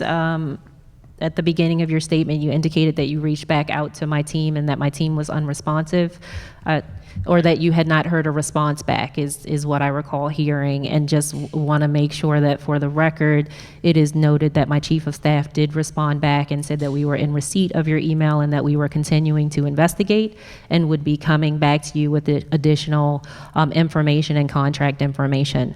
I'll be providing some of that today because we literally got information today as we were headed into this meeting, and you can expect follow-up from the chief of staff with regard to the questions that you asked. I would also offer that for clarification, the $750,000 that Monsi awarded to Sage Wellness is not a one-year award, it is a 3-year award. And so it's $250,000 across 3 years. I want to be really clear about the current status of our partnership with Sage Wellness. We made an announcement where it was our indication, or our intention rather, to contract with them for the purpose of providing mental health supports to our frontline workers, to our community violence intervention workers. We have not finalized a contract with them yet. Any contract that we do finalize with them has to go to the Board of Estimates for the ultimate approval. Anybody that we contract with, whether we're talking about a business or a nonprofit, is held to the exact same standards as mentioned by Chief Kearney with regard to the obligations associated with ARPA, with regard to the completion of risk assessments and all of those pieces. So Sage Wellness is a mental health provider and a trauma responsive services provider. It's a Black woman-owned enterprise. It's held multiple contracts with the city in the past and in the present. As of today, we have learned about 2 contracts with the Mayor's Office of Children and Family Success specific to Head Start.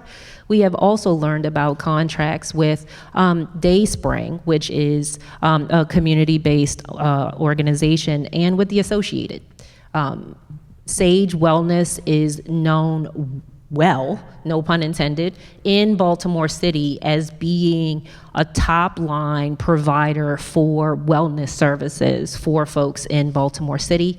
In fact, its founder, its CEO, sits on the Trauma-Informed Care Task Force for Baltimore City that was legislatively created by this body when it passed the Elijah Cummings Healing City Act. So when it comes to the work that we want Sage Wellness to do for CVI frontline workers, there aren't many folks in Baltimore City with the same level of history or credibility, in particular with this workforce, given the level of trauma, given the things that they see.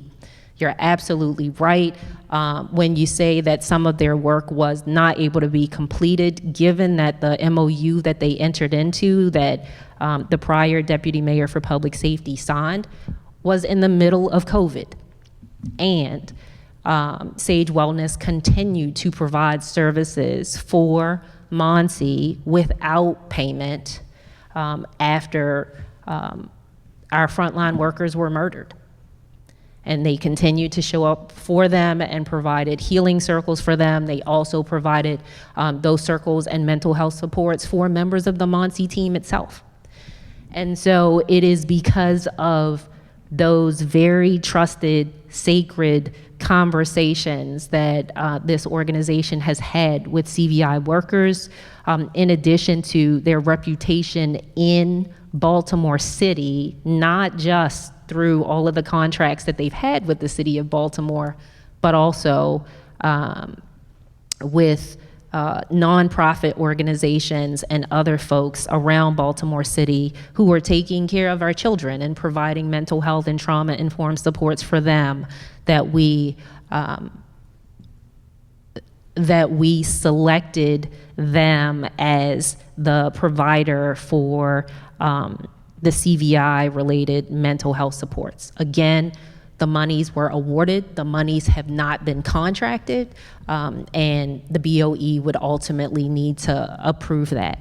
I think that the final thing that I'll say here is that there are many for-profit organizations that do business with Baltimore City, either directly or through a fiscal agent, to give that coverage from a fiscal sponsorship perspective, that are known for the quality of the professional services that they deliver, that necessitate that they become the provider for that particular service.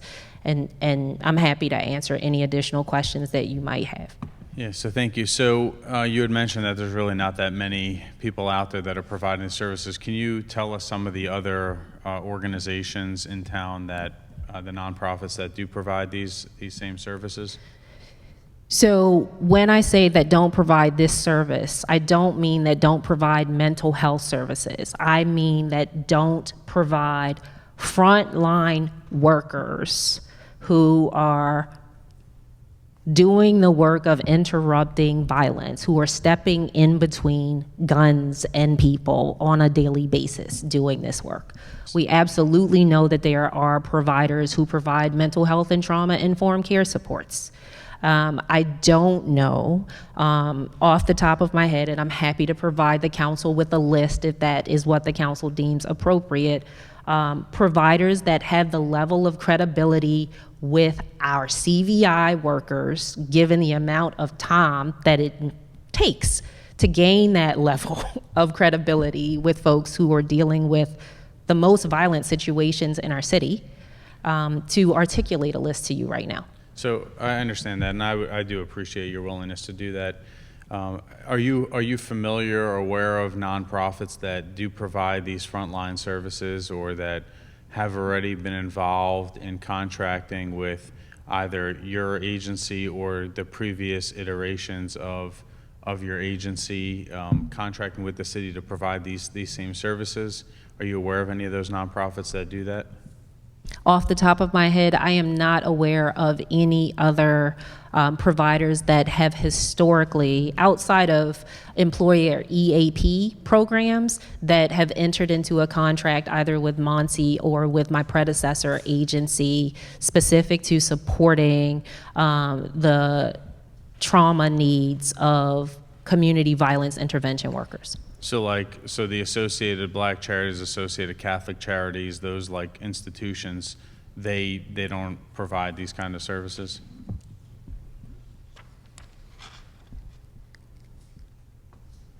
I don't want to make assumptions. So when you say the Associated, like Associated the Black umbrella- Charities, so ABC, is that who you're ABC, talking about? Yeah, and Associated Catholic Charities, they're umbrella organizations. No, I'm familiar with them. I just wanted to make sure that when you said ABC, that you weren't thinking about another, maybe the Black Mental Health Alliance or something to that effect. No, not at all. So I am familiar with ABC. I have a standing working relationship with ABC and a host of other mental health and trauma support organizations. Those folks do not have the same level of credibility with Baltimore's CVI workers today, and they may over time, but today, based on any information that I have associated with contracts that either Monty has entered into or its predecessor agency. And so what about partnerships with the Associated Catholic Charities? Do they provide, or any of their partners provide these services? So the Associated Catholic Charities is one of our CVI providers. They oversee two of our Safe Street sites. And so we know that Associated Catholic Charities has a whole host of services that they provide around wraparound care and wraparound supports. I would also offer that what's really important for folks to understand when you're thinking about establishing credibility associated with CVI work is the last thing that we would do is put folks in front of their employers to have these conversations because they're confidential conversations.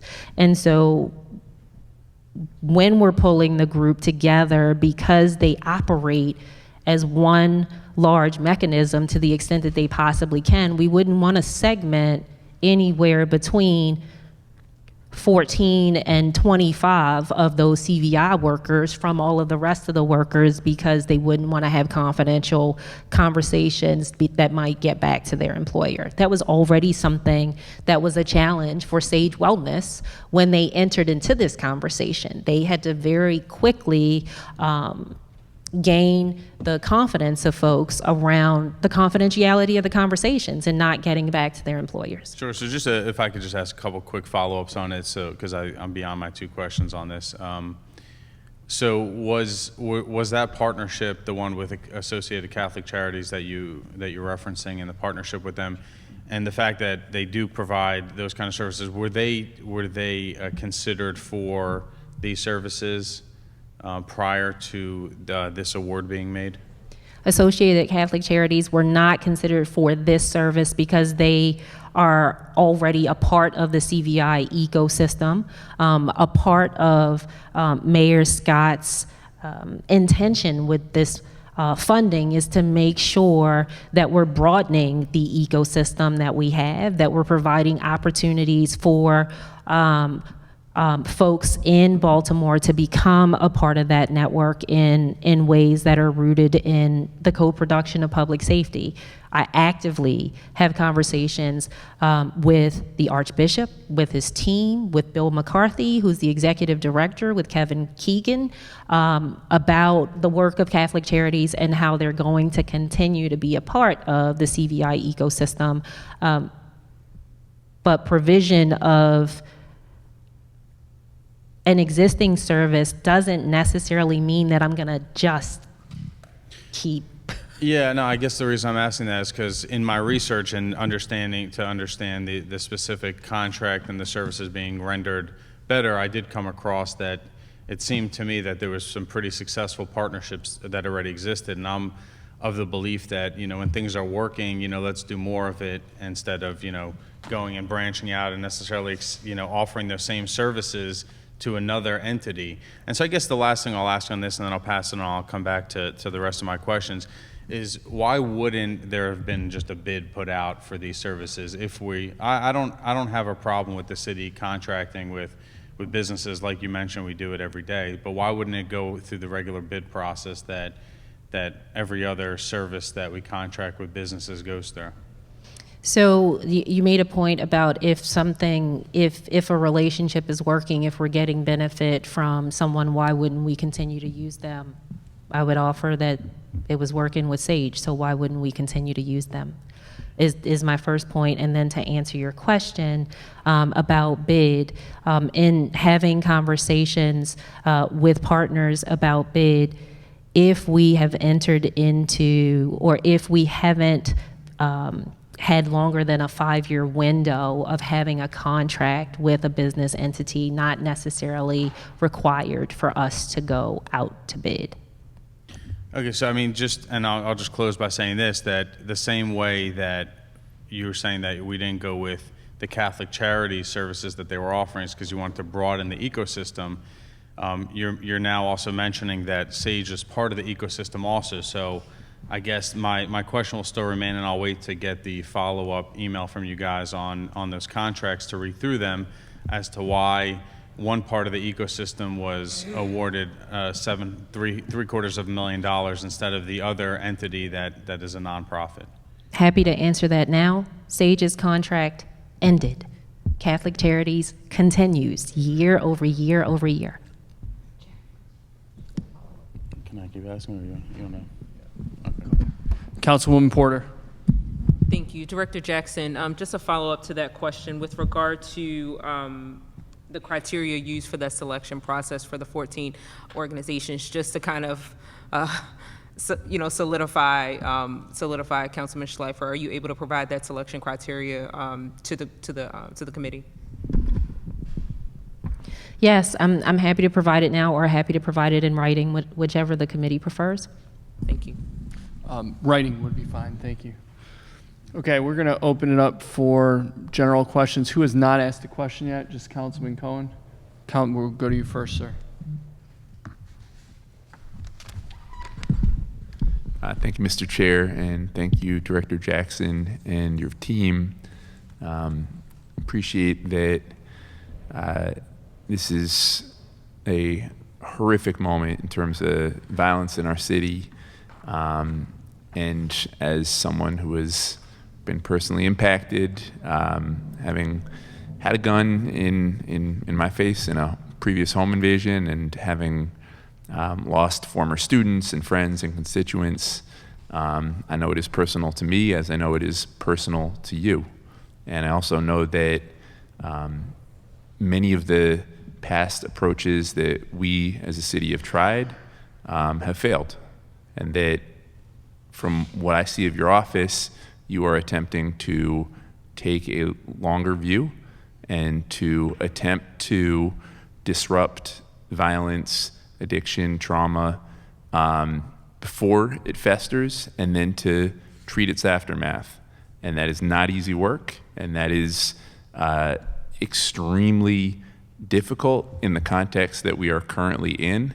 But to my mind, if we don't stay with a strategy, we are just going to keep lurching back and forth, and we've already seen how that works. It ends where we are right now, which is hundreds and hundreds of homicides. I actually wanted to ask about a different issue, though interrelated, and that is of addiction. In our city, in 2021, we lost, I believe, over 740 people to overdose deaths. In the previous year, in 2020, we lost over 800. We know that during the pandemic, deaths from overdose have skyrocketed. And we know that our city was both ground zero for the opioid epidemic and the war on drugs, and that we attempted to incarcerate our way out of it. It failed. We are where we are.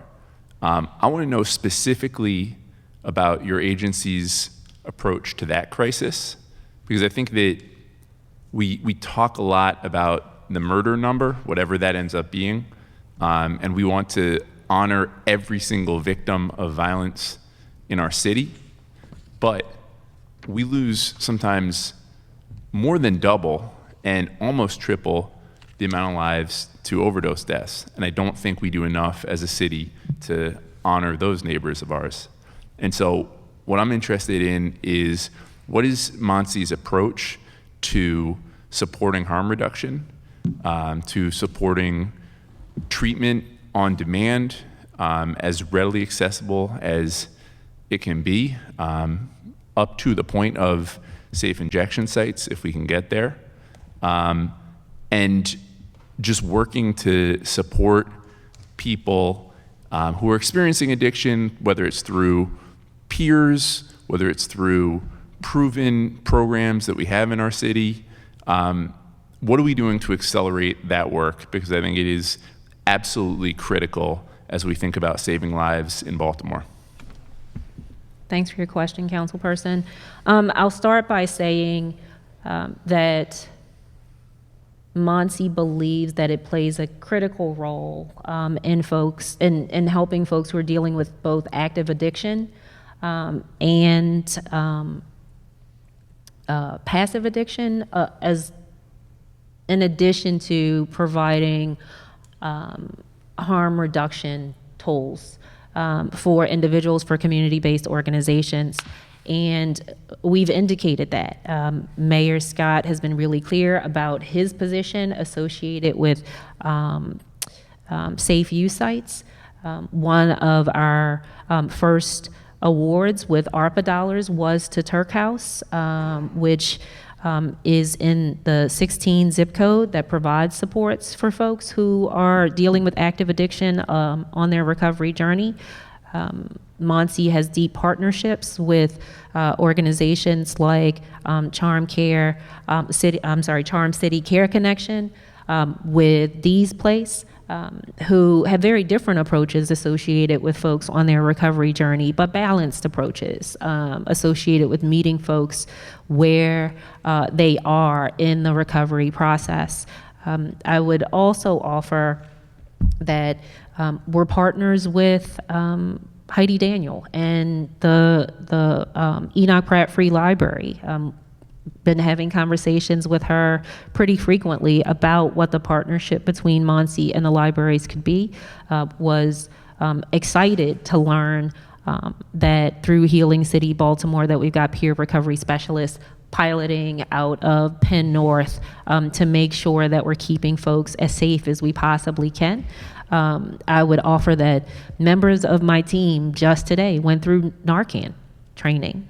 So this is a very important issue for us, not just associated with funding the work, but actively being a part of the work.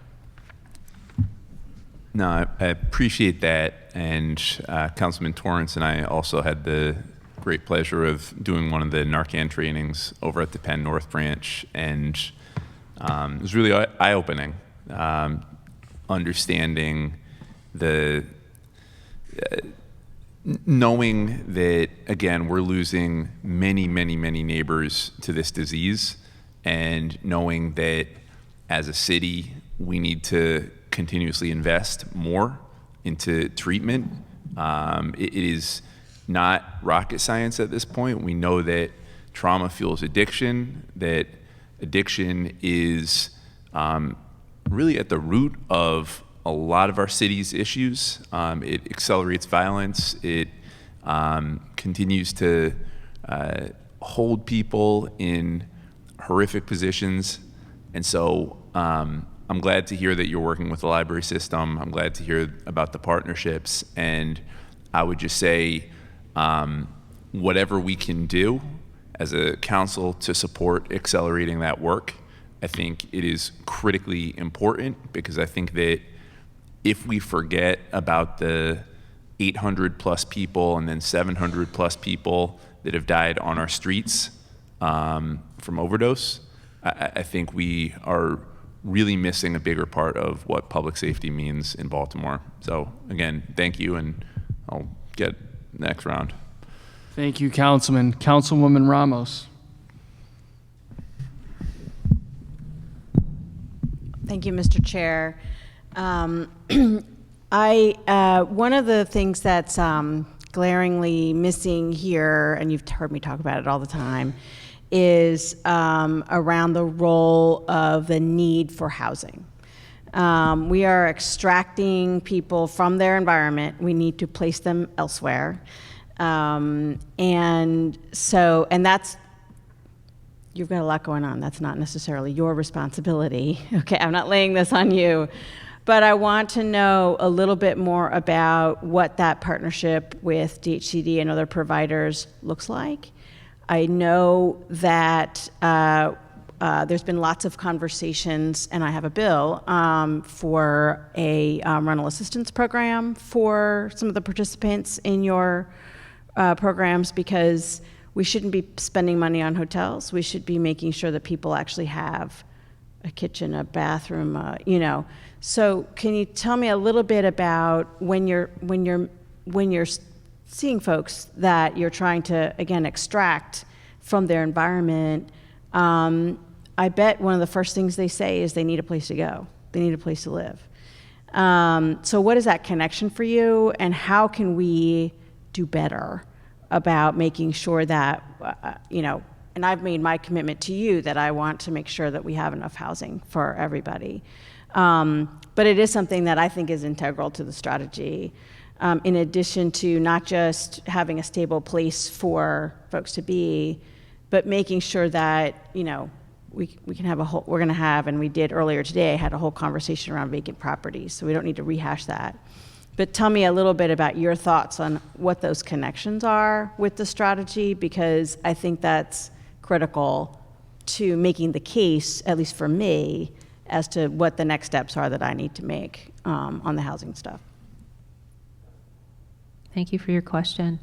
I would offer that Monty has indeed talked to folks who have been group involved, who have indicated that they need to be relocated in order to feel safe.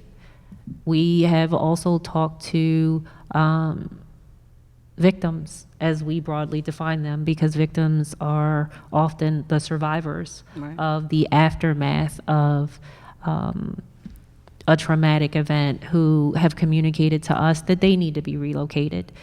And so in addition to tapping into the funds that Mayor Scott has allocated to us, we do also partner with DHCD. We partner with the Mayor's Office of Homeless Services. We partner with the Mayor's Office of Children and Family Success so that we can leverage our CAP centers, so that if we're talking about someone who is currently shelter insecure because of an intimate partner violence episode, we're working closely with Director Augustin over at Homeless Services, and obviously working really closely with Commissioner Kennedy on a whole host of things. With regard to what relocation services look like for us, it's not a hotel.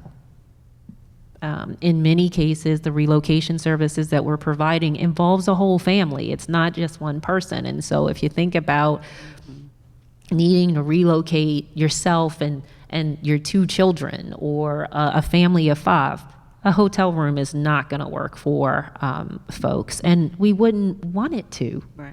And so we are providing relocation services to folks that allow them to occupy homes or apartments, and not just for the day or the night, but anywhere between 3 months, 6 months, 12 months, depending on what the need is, in ways that will keep people free, alive, and safe. Yeah, thank you. Specifically in the budget book, there's not as many positions, I don't think, listed under coordination of public safety, community empowerment. So I think you've provided for us in the Public Safety Committee at one point a org chart. I think it's in your letter, actually, is the org chart. And so at some point in time, you're going to be hopefully revamping what's in the book so that we have the positions, because I know that there's a lot of back and forth between the agencies and BBMR. Yes, ma'am. The documentation associated with the org chart was due many months ago to BBMR in order to make sure that we were ready for this process. And Monty's been hiring staff since I got here. Right, right. Mm-hmm. So these numbers, you've got a lot of dollars here, but you're going to have bigger staff numbers in the next iteration of that. Okay, yeah, thank you very much. Just wanted to make sure that we were clear on that. Thank you, Mr. Chair. Thank you, Councilman Torrance.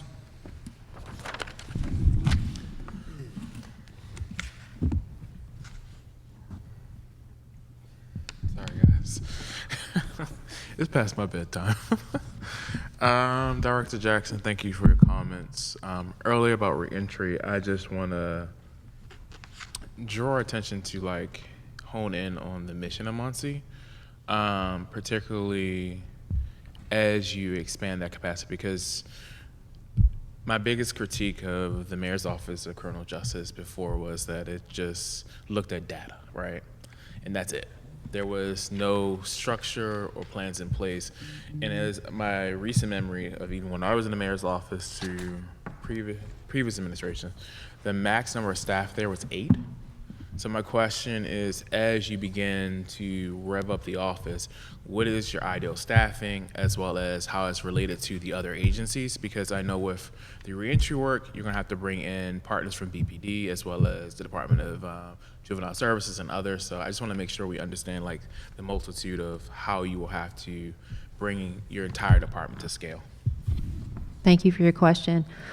With regard to reentry, the office is currently staffed to the point that it needs to be. As I mentioned earlier, reentry falls under the umbrella of community community engagement and opportunity, which is headed by Wesley Dawson as the associate director. Robert Bazell is responsible for our pre and post-arrest youth diversion, which obviously sits squarely in the reentry space. In addition to that, we have a reentry coordinator that we have hired over the past few months who will be responsible for implementing the safe return plans with those folks that we're partnering with, who will be responsible for staffing what we're calling the Reentry Action Council.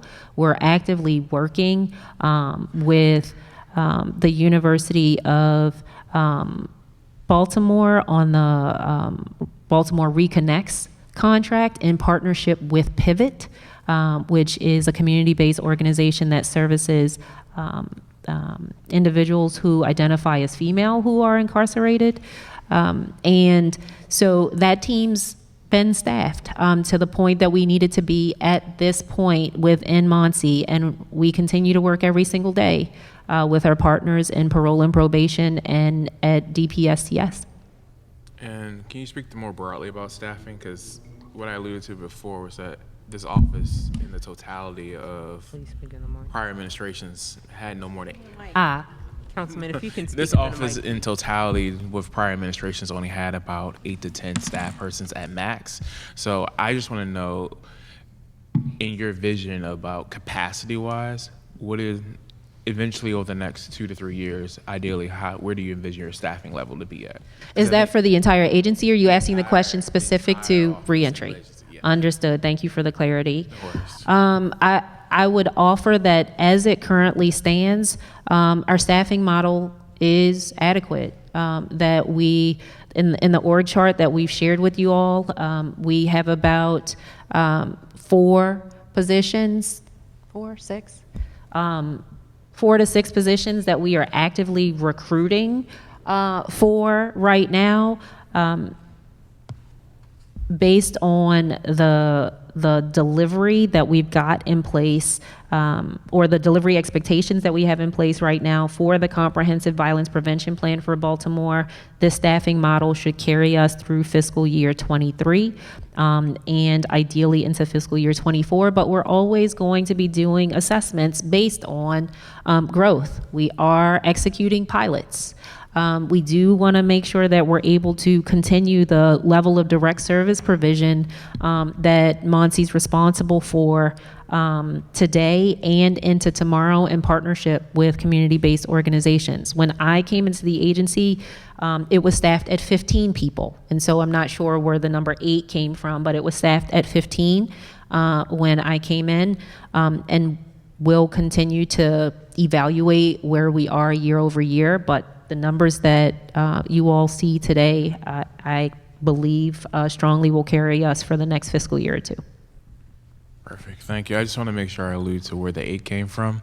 It was the previous filled positions at that time, which has always been a difficult thing within that office to maintain a staffing level that was adequate. So my hat's off.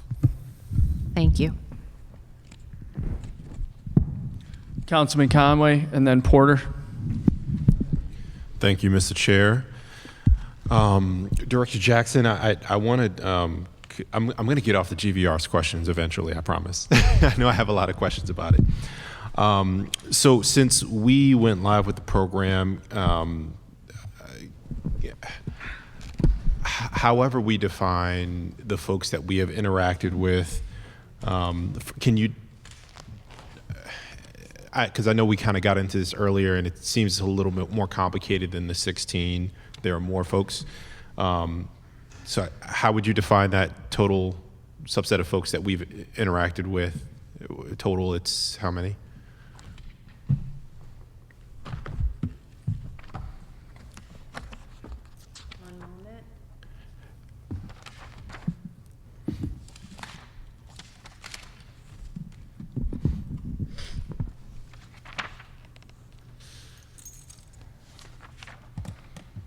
Over 60 people Over as of 60. May 24th. Over 60, including the 16. Yes, as of May 24th, 16 custom notifications were conducted with a combination of community moral voices, law enforcement, and/or service providers. Over 16. Okay, and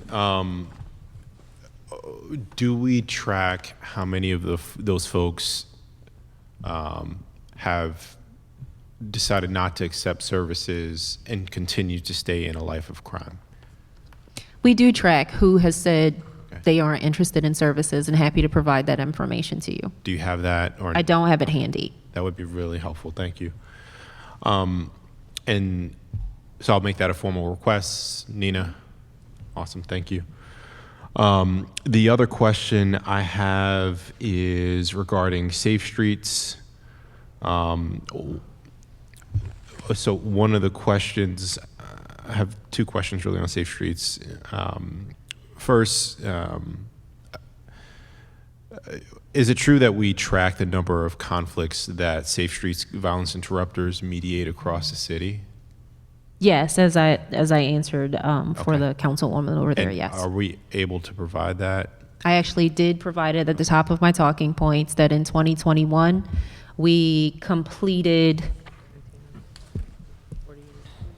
Budget book page 148. 2,132 mediations. That year to date in 2022, we've completed 983 mediations, and that our target for fiscal year 23 is 3,100 conflict mediations. In fact, this is a number that we provide at every quarterly public safety meeting and provide fairly frequently to the mayor in order to share with the public. And do we track of those interventions ones that still result in violence either way? I am uncertain of the question that you're asking. Sure. So we intervene, we mediate, we step between two folks that are having some dispute, and there still is violence afterward. Do we keep track of that? I'm happy to come back to you with more information on that, but what I will say is this, that question is potentially a fuzzy question. And if I put it in perspective or for folks, if you and I had a beef and Safe Streets mediated that beef, and Bree came back and shot me, but she shot me for you, wouldn't necessarily reconcile that had anything to do with us. Mm-hmm. Also might not know who shot me.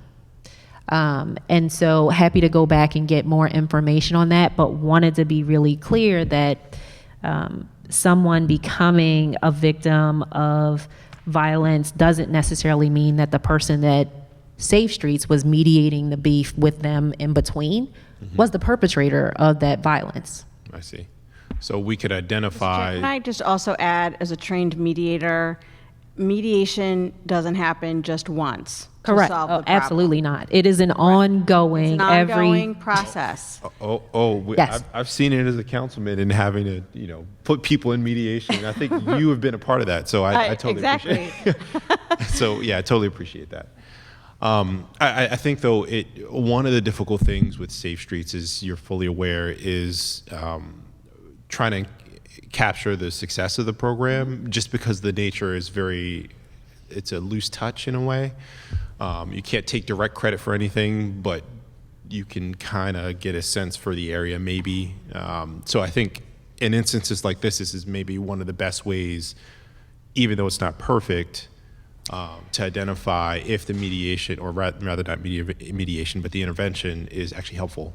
Well, in fiscal year 23, with the rollout of this operations manual, I've been very intentional about making sure that we're creating effective evaluation criteria. And so it's not just about the number of mediations that you've done in a particular post, it's the percentage by which we see shootings and homicides drop going forward that we will be holding CVI providers accountable. And that's not something that was done prior to me taking this office. Sure. I think, and this is one of the criticisms that I've had of the program since day one, and I still appreciate the necessity of the program and the general help that the program gives to the crime fight or the violence reduction. But one of the weaknesses of the program is in measuring that.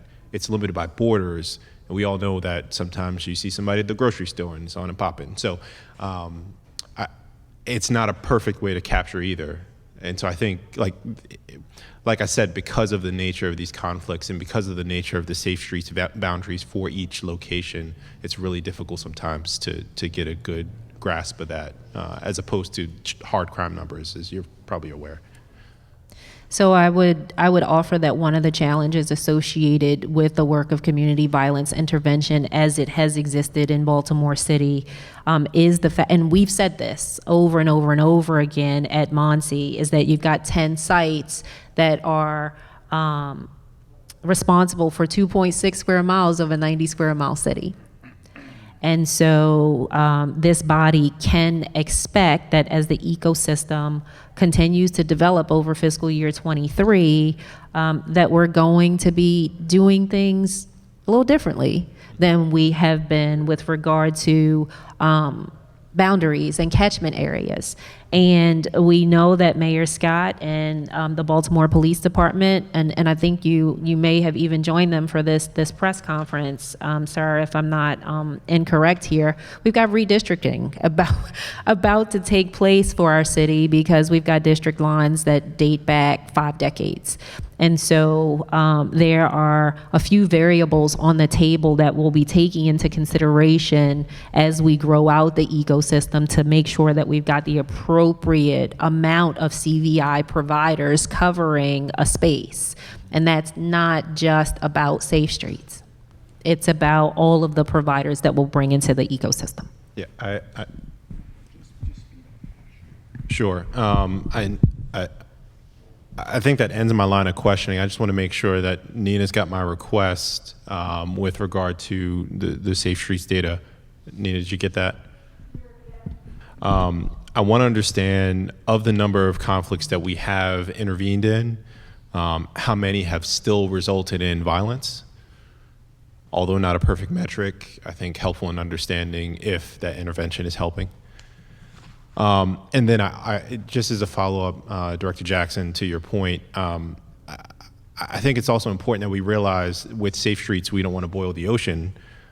If we make the mistake of trying to do it everywhere, we stretch ourselves too thin. And so there is something to be gained by focusing on the greatest need areas where we can gain the most. So just a note.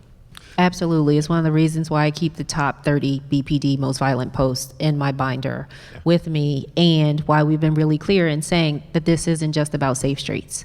So it is not my intention to just pop up safe street sites all across the city. Thank you. Thank you. Councilwoman Porter. Thank you. Director Jackson, I had a quick question about just the alignment of so I'm looking at the plan that you all put back in 2018, particularly in Pillar 3, evaluation and accountability, specifically how you'll measure success based on the increased perception of public safety in Baltimore City. You know, given the current climate that we are in, how can we kind of increase positive perception of public safety in Baltimore City? Right now, there is such a low morale for public safety, and I'm challenging public safety agencies. We had the state's attorney's office earlier today, yourself, right now, and then BPD tomorrow, how we can increase the positive perception of public safety, and more importantly, how you all as the three geared public safety agencies can work more collaboratively together to really reduce excuse me, it's late. Really reduce violent crime in the city. Not only in the long term, I hear a lot of the conversations around about 5 years, 7 years. And you mentioned at your earlier remarks that there are short-term strategies that you all are implementing. And so, how can you begin to, how can you as Monty begin to kind of move that along? Thank you for your question. Sorry, it was scattered. It's a little No, late, no but- worries, no worries. I got it. I want to remind the Baltimoreans who are listening that this plan did not come out in 2018. I wasn't even here yet. This plan came out in 2021. I'm sorry, in 2020. So February. I'm sorry, I'm tired. July of last year. With regard to public safety, I think the first thing that we've got to understand is that safety looks and feels different to everybody. And we've got to be willing to recognize that it's going to look and feel very different to somebody in Darley Park than it does in Roland Park, than it does in Morrill Park, Howard Park, Carroll Park. And so making sure that we're having conversations about what public safety looks like and feels like in communities is something that Monty is doing. It's something that the mayor does on a regular basis via town halls. It is something that the Mayor's Office of Neighborhoods does in partnership with us as they participate in community association meetings. When we're doing town halls with the mayor, he's absolutely asking questions, and we are gauging responses where appropriate. I think that other work that you all will see us really start to step into in fiscal year 23 is listening tours. We've been talking about those as a city for some time now, even before Mayor Scott became mayor, and really taking the opportunity to hear from our neighbors what their perceptions are. We have engaged in and executed a contract with the Baltimore Neighborhood Indicators Alliance, and am working with Seema Iyer and her team with regard to what individuals who live in neighborhoods consider safe and unsafe, and bringing that information forward, stacking it against data that we know that we have based on 311 data, which tells us what city services people need. It speaks to quality of life. Stacking that against 911 data, which tells us what emergency services people need, which really tell us about safety, but also partnering with Franklin Baker at the United Way. He and I just spoke last week about 211 data, because that talks to us about what social services neighborhoods need in order to feel safe. And making sure that we're engaging folks via survey, via assessment, capturing that data around those perceptions of safety. The second part of your question around how Monty, BPD, and the state's attorney's office work closely together, I would offer that I meet with the police commissioner, the mayor, and the state's attorney every single month. To talk about the group violence reduction strategy, to talk about the work associated with violence prevention in our communities, and that's short-term and long-term work simultaneously. I've alluded to the gains that we're already starting to see in the Western District. That's short-term work, because we were literally able to turn that around in less than a year, seeing the reductions at 25% down in that district. We need to continue to do that work. I would also offer that BPD is going to be sharing with this body tomorrow what their plans are with regard to fulfilling the request of the chair associated with a short-term plan for the rest of the year, and we'll be partnering with them along with the state's attorney to execute that as well. They provided all 180 pages of that over the weekend, but sorry. They provided all 180 pages of that over the weekend, although we do look forward to discussing it in excruciating detail tomorrow evening. Councilwoman Porter? Yeah, so I don't have any other questions. My main concern is that the listening tours for the group violence reduction strategy, then we have listening tours about the perceptions of public safety in Baltimore City. Again, I keep asking, what is the breaking point whereby we already have a much of this information that's already been gathered by community organizations and different entities in the city? Like, can we use that information to move forward with something, to execute something in not, when I hear short term, most of the plans that are being talked about are within like less than 12 months. Like, we can't, in my opinion, we can't afford another year of the murders in Baltimore City. So I'm looking for, like, what are we going to do next month? What are we going to do in 3 months? Like, those are some of like the short-term strategies that I'm hoping you all are discussing in your month-to-month meetings with all 3 coordinated public safety entities. Yes, ma'am. I would also offer that it's not just the 3 of us, that there are regular meetings that are happening with all of the agencies that fall under the Chief Administrative Officer's umbrella. Every single Tuesday, we meet to talk about what our strategy is going to look like going into the coming weekend to make sure that Baltimoreans are safe. Deputy Mayor Leach is making sure that we've got robust summer programming for young folks so that those folks have the opportunity to engage with each other in productive ways. That we know that Healing City, Baltimore just announced a few weeks ago a summer of healing associated with making sure that we've got supports associated with making sure that we're giving folks what they need in that space too. And those very much are short-term immediate results, and the coordination that's happening on Tuesdays under the Chief Administrative Officer's watch is yielding results. We're seeing young people who were originally scheduling to have unpermitted events get engaged by members of my office who then convince them not to do it, but then to instead partner with the mayor's office for an event that he's doing. So that we don't have violence interrupting neighborhoods and livelihoods of folks that live in our communities. Thank you. And that work often goes untold.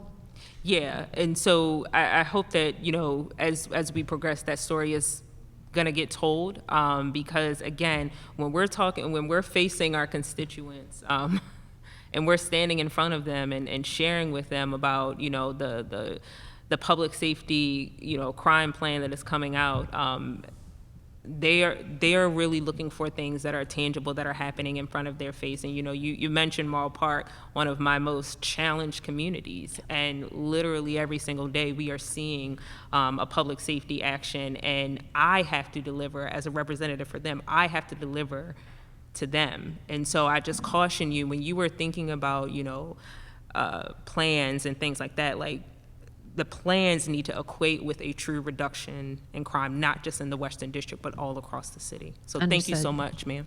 Thank you. Director, who do you report to directly in the administration? In the absence of a public safety deputy mayor, I report to the Chief Administrative Officer. Thank you very much. My understanding is that there are a number of payments that are outstanding to our Safe Streets, I guess we call them like sponsor partners? CBO or CVI providers. Okay, and that's the organization that oversees the Safe Streets site and manages it. And so my understanding is there's a number of outstanding payments due to those partners. Can you provide a status update on let's just run through all of the Safe Street sites. I think there's 9 or 10 of them, and who the CBO is and what the status is, how much is outstanding. There are 10 Safe Street sites. I'm going to defer to the Associate Director for Finance on many of them. There are 10 Safe Street sites. Our Woodbourne McCabe and our Belvedere site are administered by LifeBridge. Our Sandtown and Brooklyn sites are administered by by Catholic Charities. Our Cherry Hill site is administered by Family Health Centers of Baltimore. Our Park Heights site is administered by Park Heights Renaissance. Our Bel Air Edison and McKeldrey Park sites are administered by Living Classrooms. Our Franklin Square site is administered by Bon Secours Community Works. Is that 10? 9. Was it? I wasn't counting. 10. Did I miss a site? It's a Oh, our Penn North site, you were right, it was not. Our Penn North site is administered by Youth Advocate Programs, YAP, who is also a GVRS service provider. So happy to turn it over to Associate So, Director Young. Specifically, I want to know how much is currently outstanding to each of those, for each of those 10 sites by site. Sure. So I can tell you I probably have to go back and look at each amount and get that to you separately, but I can go through each CBO and tell you that for living classrooms, we have one invoice that we owe them. For our McElderry Park site, we have 2. For Park Heights, we have 2. Whoa. Sorry. Hold on. Let's go through each site one by one. McElderry Park and the CBO is living classrooms? Yes. Okay, how much do we owe them? We have 2 invoices that we owe them. I don't have the amounts in front of me right now. If you had to guesstimate, are we talking 10 grand, 100 grand, 500 grand? Invoices on average run between 20 and 30,000. And we only have 2 outstanding invoices? Correct. Are those monthly invoices? Correct, yes. They invoice us on a monthly basis. Okay, let's go to the next site, please. So I was at Park Heights, And that's Park Heights Renaissance, Yeah. yes. How And we many- have 2 outstanding invoices. PHR, 2 outstanding. Okay, next. Associated Catholic Charities, and this is for both sites.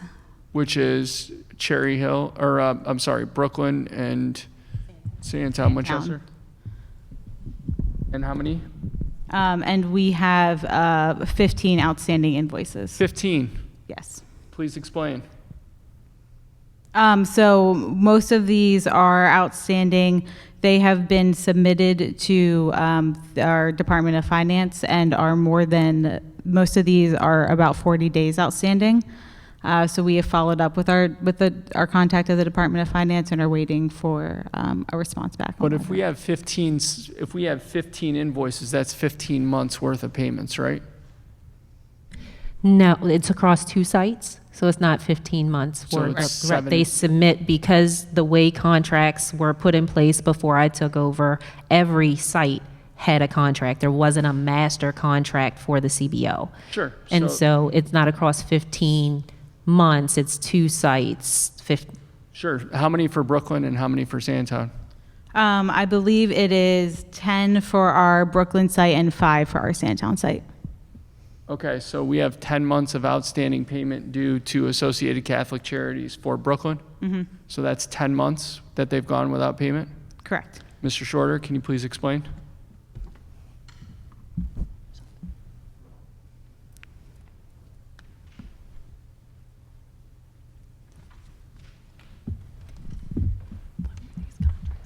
Thank you.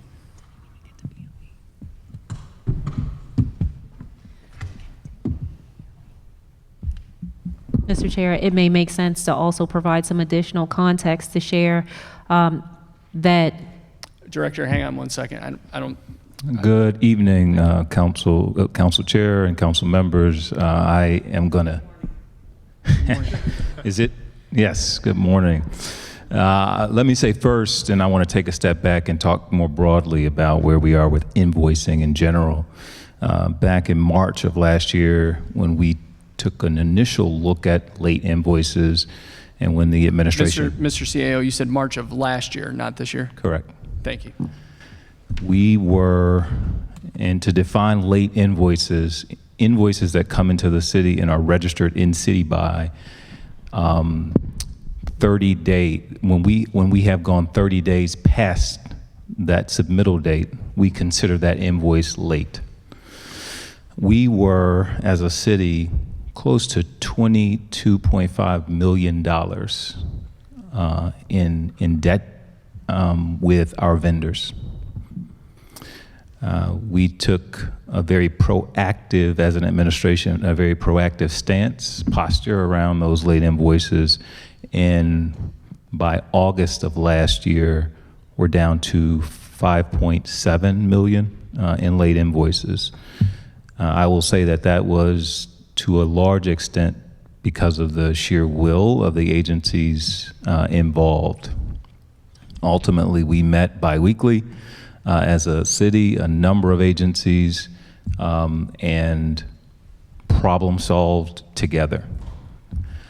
What happens, and I cannot specifically speak to the vendors associated with Muncie, but I will say that what we have learned in many of the challenges that I will speak to will be primarily resolved with the migration of Workday. The Workday system will allow for a lot of the automation and digitization that doesn't currently exist or allow for to help. So many of the invoices that come in that may have, for example, a wrong invoice number or where taxes have been charged or some other unallowable expense, Workday will allow for that to be recognized right away by our system and for that to be turned around quickly. What also happens oftentimes, as we are notified in city by, the originating agency doesn't know that the invoices come in until it has worked its way through the system.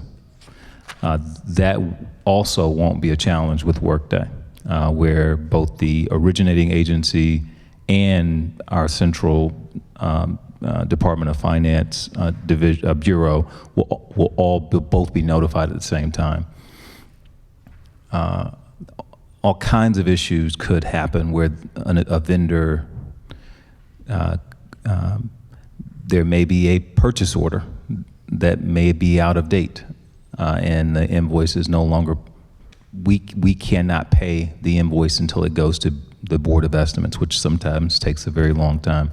All that to say, there are a number of reasons why an invoice could be locked up in our system, and I would need to personally do research to find out what is happening here with this particular vendor. Excellent. Thank you very much. I'd like to continue to go. I mean, you could provide context. I really don't need it, and I don't mean to be curt, but I fully understand that the issue. I want to have the city administrator state that for the record. Do you have something brief to add? Yes, and I appreciate the context provided by the Chief Administrative Officer, but this body should know that this contract didn't go to the BOE until March, and we didn't receive these invoices until May 3rd. Sure. I mean, I appreciate the context. That does not make the situation any the bit better for CBOs that are floating money on behalf of the city of Baltimore, because the city of Baltimore is not paying its bills on time. But let's go back to the list. We got Geldry Park, Park Heights, Brooklyn, Sandtown. What's next? We'll move to Sinai Hospital, which operates our Belvedere site. They have Belvedere, 4 outstanding invoices. 4 outstanding, okay. Family Health Centers of Baltimore. Which site? Cherry Hill. Cherry Hill. Mm-hmm. They have 4 outstanding invoices. Okay. Bon Secours, which operates our Franklin Square site, How many? and they have 7 outstanding invoices. Okay. And then Youth Advocate Programs, which operates our Penn North site, Yep. and they have 8 outstanding invoices. 8.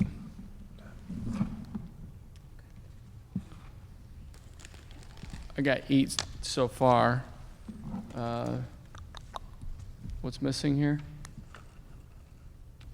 Something on the east side, but it's late, so my brain's not working. You've provided me 8 of the 10 sites. We are up to, that is all that I have that is outstanding, so I believe we are, So can you please advise me what the other 2 sites are? So I have McElderry Park, Park Heights, Brooklyn, Sandtown, Belvedere, Cherry Hill, Franklin Square, Penn North, Bel Air Edison? No, Bel Air Edison's not a site. Bel Air Edison is a site, as is Woodbourne and McCabe. and we What was are, the last one, Director? Woodbourne, McCabe, Woodbourne. And who are the providers on those 2? Living Classrooms for Bel Air Edison, and Life Bridge. I'm for sorry, I Woodbourne. thought I mentioned that we had 1 outstanding for Bel Air Edison. And Woodbourne is up to date. Correct. All right.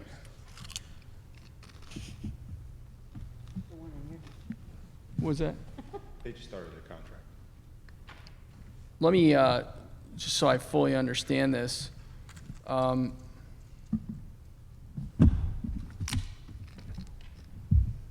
they went to the BOE late, correct? Or I think that's what you were alluding to.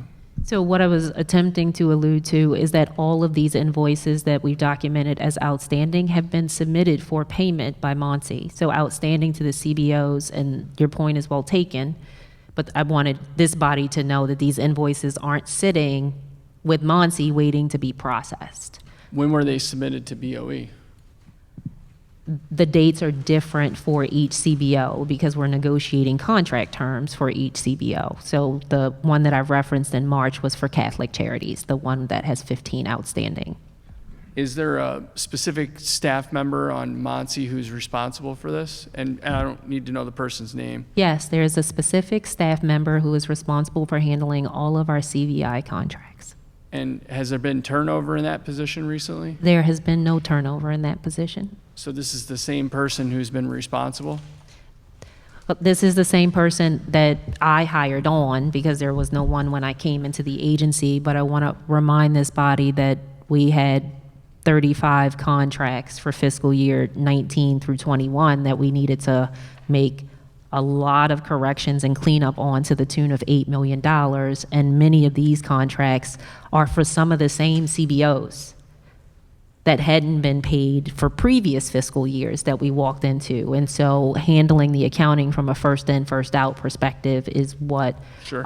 The instruction was that I gave. Best practices dictate, and appreciate the progress that the city administrators outlined kind of citywide. Appreciate the progress that you've outlined with respect to the program. How long has the person who's currently in charge of this been employed by the city? Bear with me.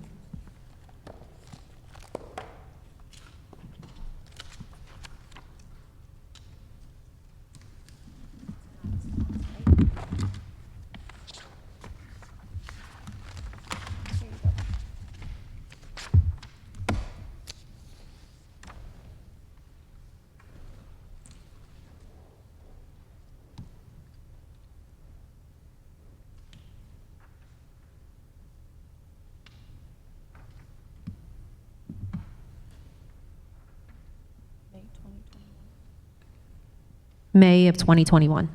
May of 2021. And who, the person who previously was responsible for this, when was their? Moved to BSIT before I became the director of this office. They moved to BSIT prior to you becoming director? Correct. So you became director in January of 2021? Correct, and there was no grants and contracts administrator in role. Okay. There was also a fiscal administrator only in role for a month Got it. because that person had already posted out before I started as well. Okay, excellent. Thank you. Appreciate the clarity. Councilman Schleifer. Thank you. So on some of these contracts that you guys are going to send us on Sage Wellness showing the performance, on any of those contracts, do they also charge bill at $500 an hour like the one that we were sent? I haven't taken a detailed look at the contracts. As I mentioned, we just got a copy of the BOE memos coming into this meeting and wanted to be able to speak to your questions, but haven't gotten the detailed contracts. In having conversations with Sage Wellness, though, I am told that they charge all city agencies the same standard rate. Okay. All right, yeah, so I look forward to seeing that because it definitely sounds very high.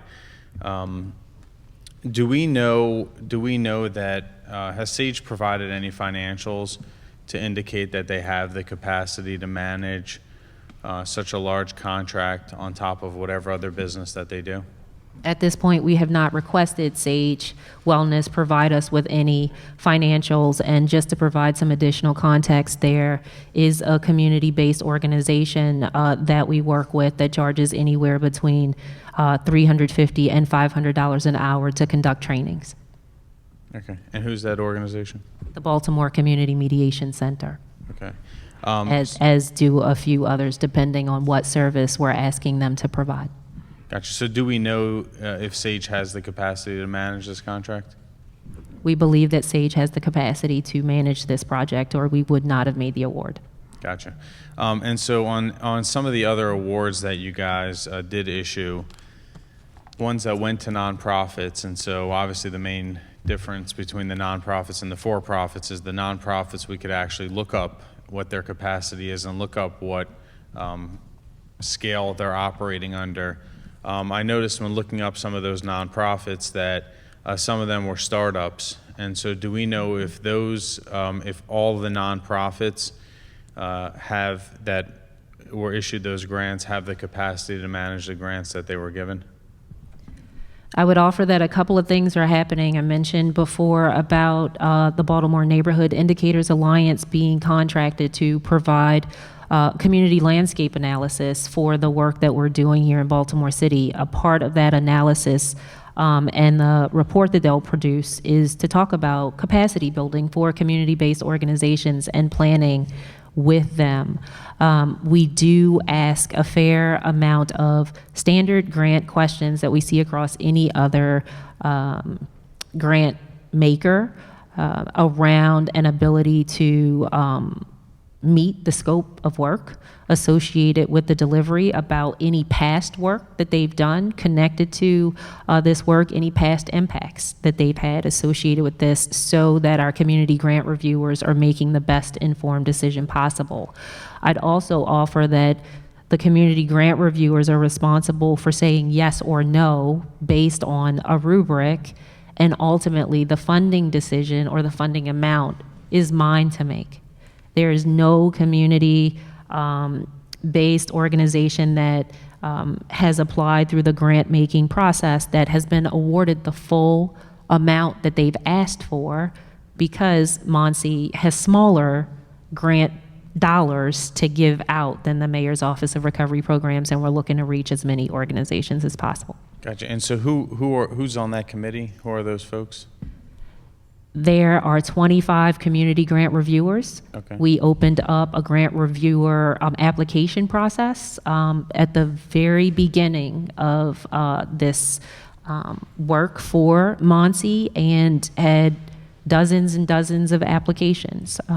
Folks had to meet a certain criteria. There was a scoring rubric even for the applicants for this, and there are 5 grant reviewers assigned to each of the funding priorities associated with the mayor's plan.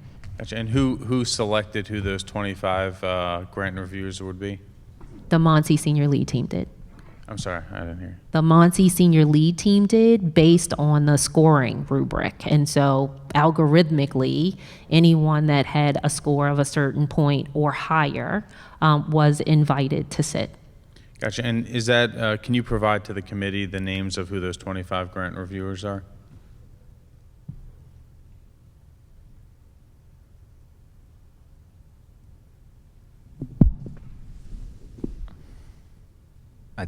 It may be more helpful, I think, to provide the rubric itself. I think we want to make sure that we are protecting, and certainly don't want to cause any additional scrutiny to staff who are already in a position where they're not. So I'll say it this way instead of trying to explain further. What we certainly are happy to provide to the committee is a detail of the rubric itself and how we evaluate organizations and rate them. The names of individual employees who are judging is not something that we'll provide. Okay, so I mean, look, Just to be clear, they are not employees. These are Baltimore City residents, business owners, community-based organizations. And my hesitancy was not due to a lack of transparency, but quite frankly, a lack of concern associated with the privacy of these folks who are conducting these reviews. So, I mean, look, I respect what the city administrator is, your follow-up to that. What I will say is that it is of my opinion that people who are deciding where public money should be spent should be done in a fully transparent manner. And what I truly believe is that your office of ARPA funds has come before the council in a transparent manner and answered our questions, and we have been able to get details on how things have operated through that office.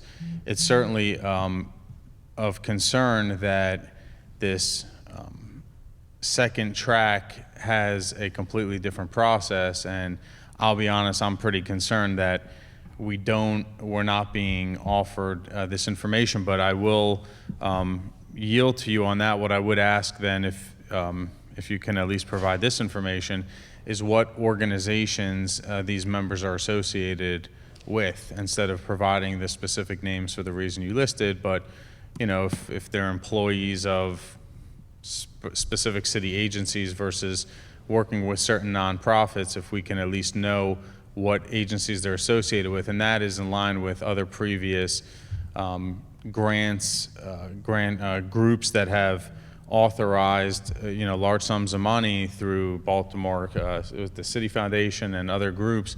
They've made that information available. Is that something that you can make available for these 25 grant reviewers?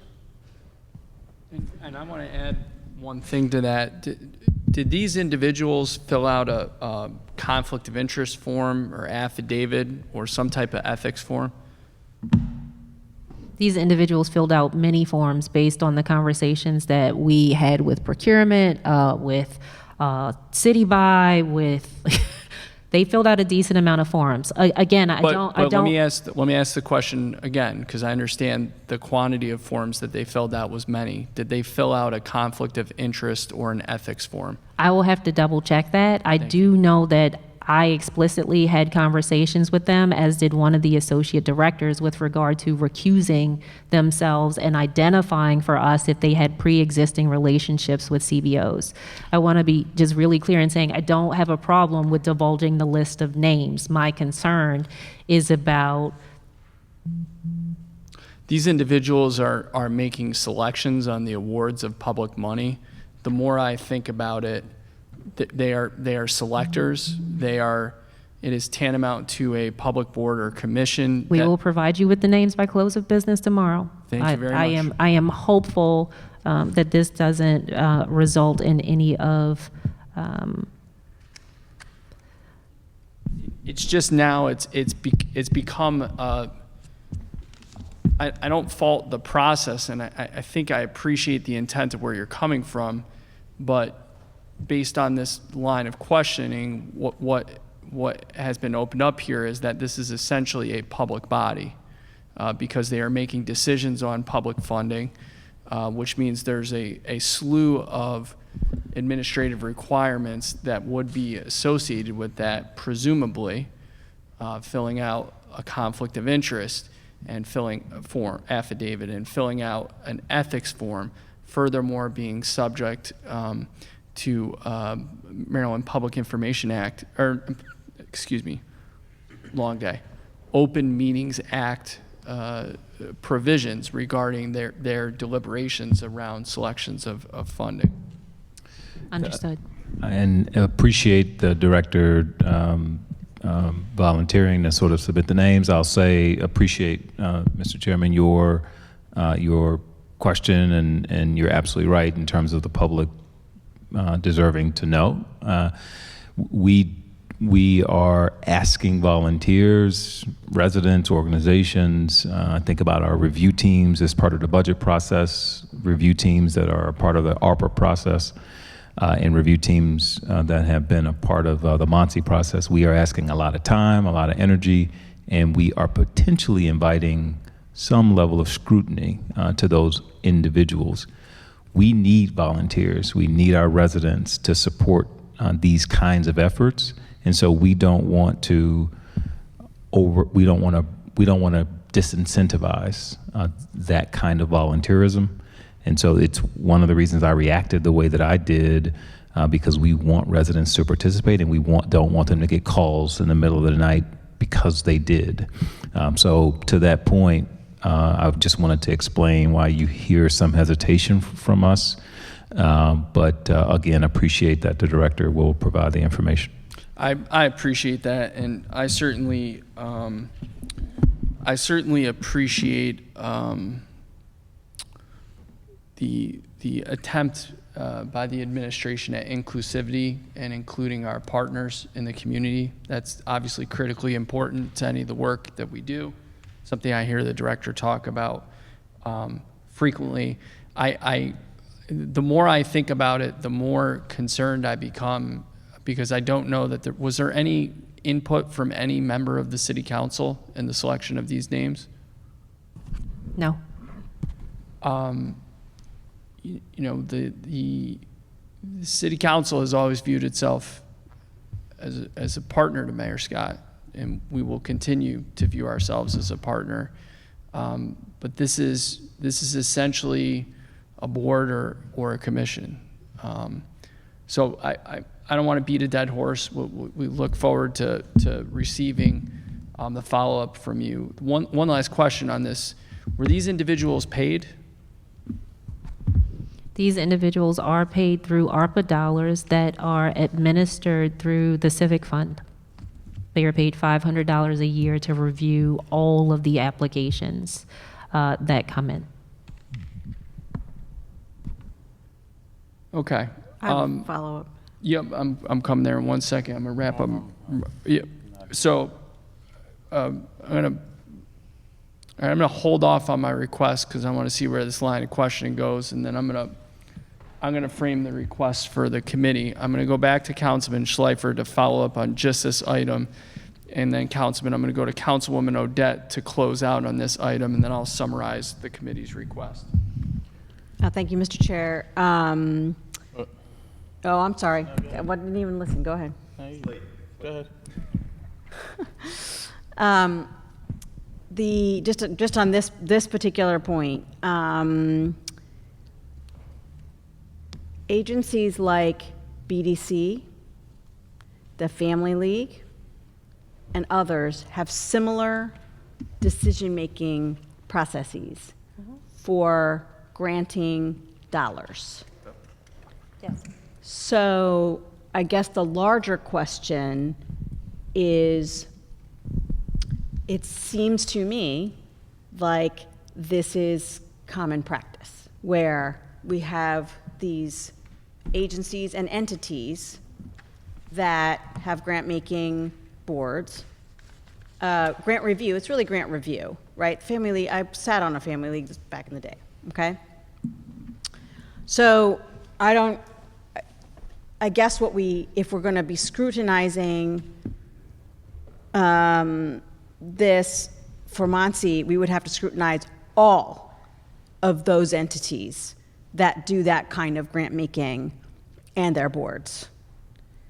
So just putting it out there that this is not, and maybe that's something that we can look into as well, because I don't want it to seem, I'm positive that my colleagues are asking this based on understanding that there are other boards like this. And so I just want to make sure that we're, it's something that's done. So obviously you may or may not have gotten a law department, opinion. And if you did, that would be splendid. Do you have a law department opinion that you did not need to get? Well, let's hold off on that just because. That's fine. Well, my main point, my main point is, don't we think that other boards that are grant making, like what BDC had, like what Family League had, are similar to your model? I absolutely do. And as someone who has served on a Family League grant review committee and have been stipend $75 per 8 applications that I have reviewed, this feels very analogous to that. We know that Johns Hopkins paid anywhere between $1,200 and $1,500 for those folks that reviewed their innovation grants, and so did not think that it was an outrageous ask to pay community grant reviewers $500 a year to review an unlimited number, quite frankly, because it's based on the number of applications that come in, because we're on a rolling cycle. So anything that falls within their funding priority, they're reviewing every single month. But again, happy And to. just on the BDC and Family League point, this is public dollars that we give to them, right? So I'm just saying that I think there's precedent for how you did this. And transparently, on page 15 of the documentation that we sent you, the third column or the third row down, we did share that community grant review stipends are administered through the Baltimore Civic Fund as a part of the budget. Thank you, that was it. So, I mean, I have another dozen questions on it, but I'm not going to ask them because I appreciate your willingness to provide that list. I think it's extremely important. Frankly, I can't help but point out, and this is not on Monsi whatsoever. I mean, this is a bigger picture that these separate tracks for these grants being issued is highly problematic on a lot of levels. And I think we've touched on some of that. And I think that when we get some of that data and start looking at that, we're going to start peeling back and realizing there's a lot of layers there. I've already seen that just in the minimal info, just the research I've done. There's a lot of questions. There's a lot of questions on capacity. There's a lot of questions why brand new nonprofits that don't have any capacity or just getting started are getting, hundreds of thousands of dollars.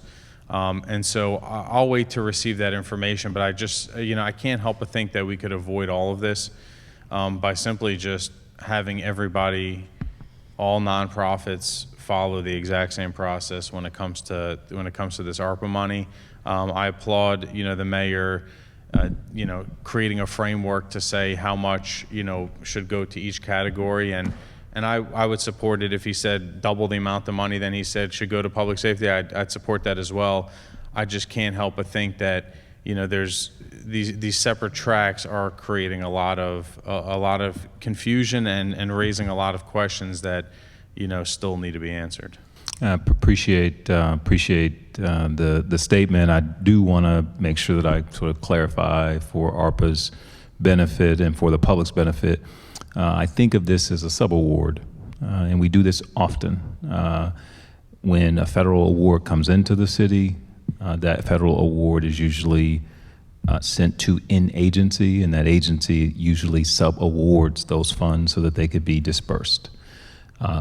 The Recovery Office, we know this because of the announcements made by the mayor, the Recovery Office was responsible for awarding to organizations like Monty, like the Department of Health, et cetera, and it becomes then the agency's responsibility to award that money and get it out the door. In the case of health, in some cases, they're going to be directly hiring employees, and just as Monty did. In other cases, they're going to be awarding funds so that they could get work done.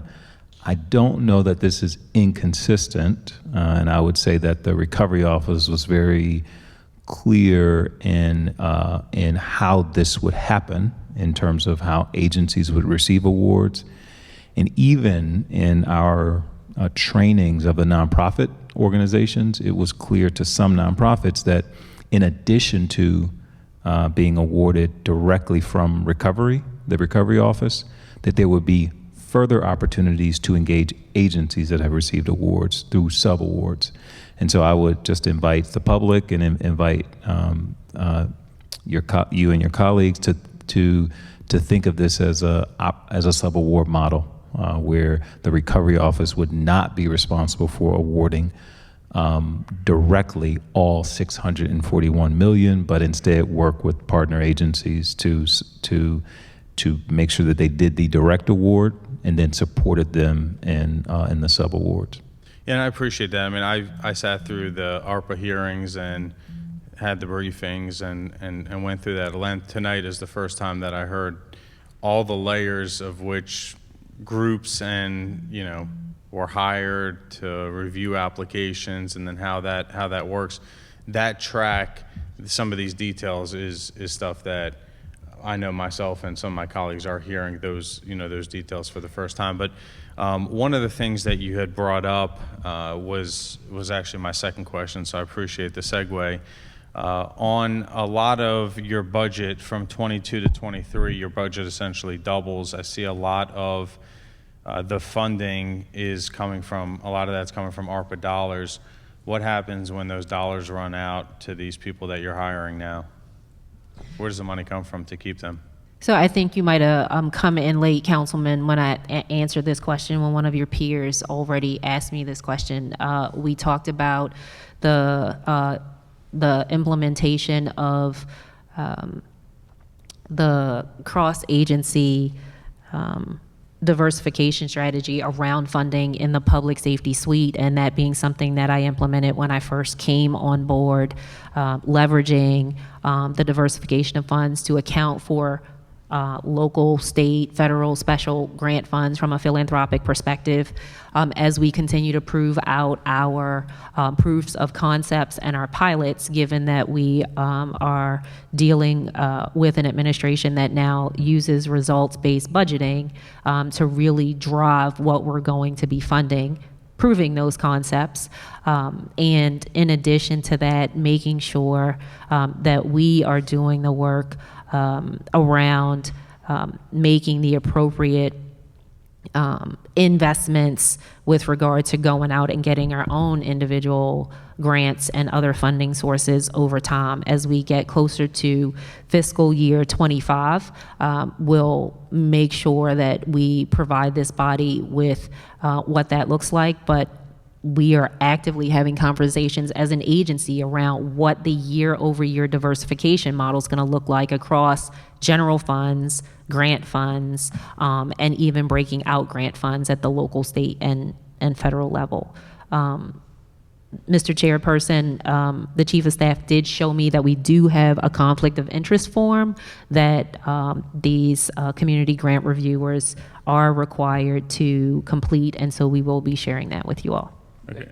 On that note, so is it your intention that if you do not get grants to cover some of these functions, is there a possibility that in fiscal year 25 that you come back to this committee and ask us to float this, $10 million in increase in staffing? So I think I just mentioned that it would be a combination of funding sources that we would be looking to make sure that we've got in place, not just specific to grant funds, but in fact proving that the work that we are doing is working, and as a result of that, seeing general fund allocations look different year over year as we swing the pendulum back more toward prevention and intervention strategies that Baltimore has said for far too long that we need. So I do believe that it's going to be a combination of grant dollars and general fund dollars that continue to support this work. And so again, my question was, if you do not get those grants, is there a possibility that you come back to this committee and ask us for $10+ million annually to cover this increase in staffing? I'm not in a position to answer that question right now. Okay, so my other question about the staffing, hold on 1 second, is I see this is more a basic question, like some of the things like administration, data analyst, deputy director. In fiscal year 22, it says 50,612. In fiscal year 23, it's double that. Is there now 2 people that are the deputy director, or did that one person get an increase in salary? Can you reference the page that you're talking about, please? Page 11. So a lot of these positions show that the position essentially doubled in salary. What that normally indicates is that there's just 2 people. It's So like that- it's another position. But That's not the in case some of here. these things, it actually has the title. So that's what my question was about. Yeah, so that's not the case here. It's worth reminding Baltimore that our BOE approval for ARPA didn't go through until November of 2021. And so taking in account for that, the time that it was going to take in order for us to write position descriptions, get jobs posted, and hire folks is why you're seeing a significantly reduced amount for fiscal year 22, and for fiscal year 23, you're seeing the fully baked cost of a body. So again, my question is that one person whose salary doubled in 23, or is that 2 positions for 23 as opposed to 1 for 22. So let's look at I understand the question, sir. It's one position. It's just that one position was funded for half a fiscal year, and one position then got funded for the full fiscal year because of the timing of the BOE award. So, hold on a second. So some of these positions, though, have the full amount. So are all of these people making, all these positions, I assume it's one person, there's that many people in this office making in the 6 figures? Or what position specifically are you speaking about? So, okay, how many people work in this office in Muncie? There are currently 31 employees in the office, 31. How many of them? including me.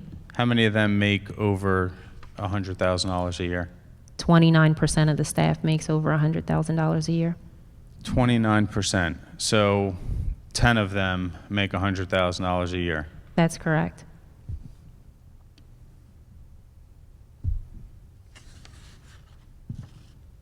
Okay.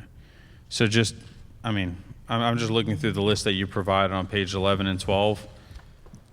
There's more than 10 different spots that are $100,000. These are the fully baked costs for employees as calculated in partnership with the Recovery Programs Office, DHR, and BBMR. These are not the flat salary amounts for everyone. That was my question. I mean, that was my question. Is it one person, or are we talking about multiple people totaling this amount? It is not more than one person. It's one person, but the fully baked cost. So when we think about fully baked cost, it's how much is the office space for them? What about the fringe and the benefits? And all of those pieces are also factored in here. It's just one person.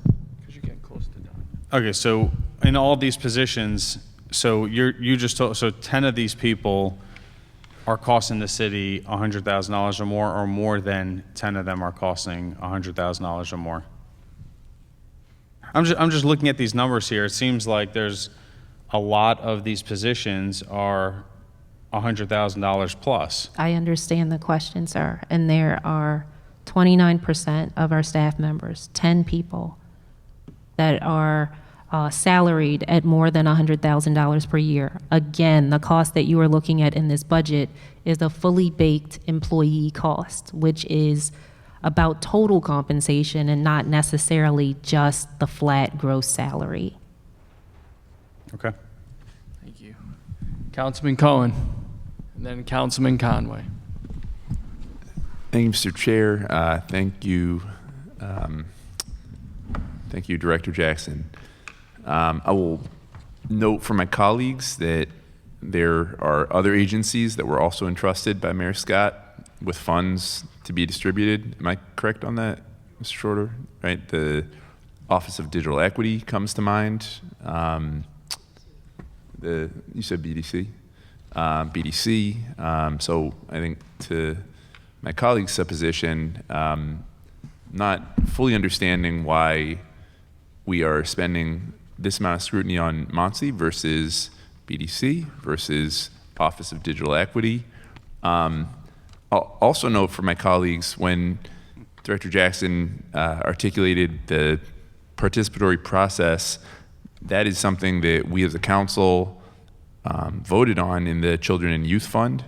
That is also a participatory process where community gets paid a very small stipend, I believe, to review grants. And I think it's incredibly valuable for community. And it's one of the things that we said we value is participation and folks learning these processes. My question along this line, Director Jackson, is as you are thinking about sort of the priorities for your ARPA funds, and you mentioned what happens when they expire. I'm curious, are you also using these funds, leveraging these funds for additional support from philanthropy, from state, federal partners? Like how are we putting this money that you all have been entrusted with into hopefully larger purpose? Because I know that when I think about MOCJ, when I think about MONSE, these are offices that have the capacity to not only receive funds and distribute funds, but really leverage funds into a larger strategy. 1 moment, sir. All good.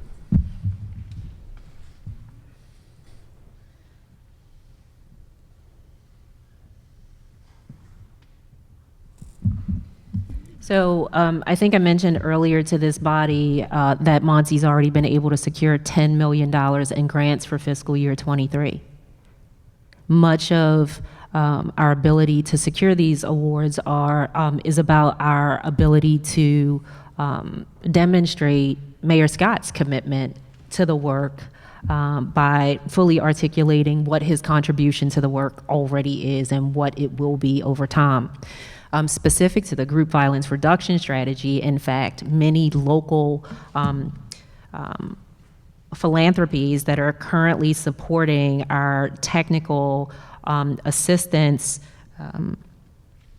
contract for fiscal year 22 were excited to see that Mayor Scott has invested ARPA dollars into paying the service providers, and that they doubled down on a commitment to supporting the technical assistance providers for the upcoming fiscal years, because they don't have to now try to make up for both things.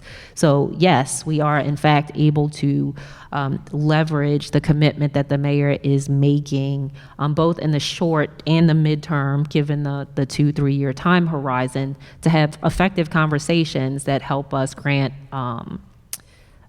get grant makers to fund us. Thank you, and I'll again jump in the next round. Thanks. Thank you, Councilman Conway. Thank you, Mr. Chair.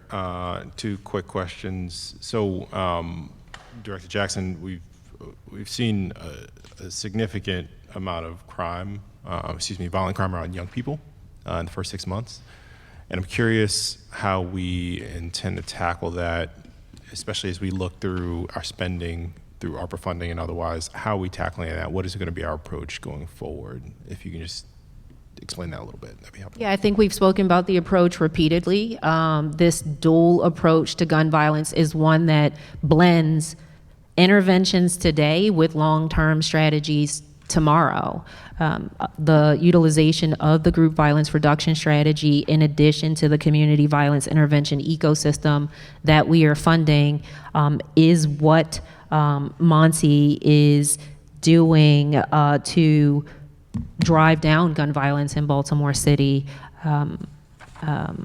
incrementally. We know that we came into the year, and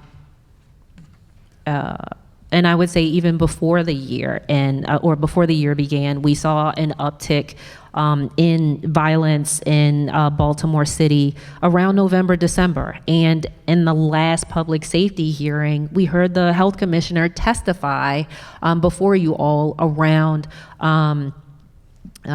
what professionals in the public health space, in the public safety space, were saying were the leading reasons for those things happening. What we did see at the top of this year were rates that had us up anywhere between 20 and 40% year over year.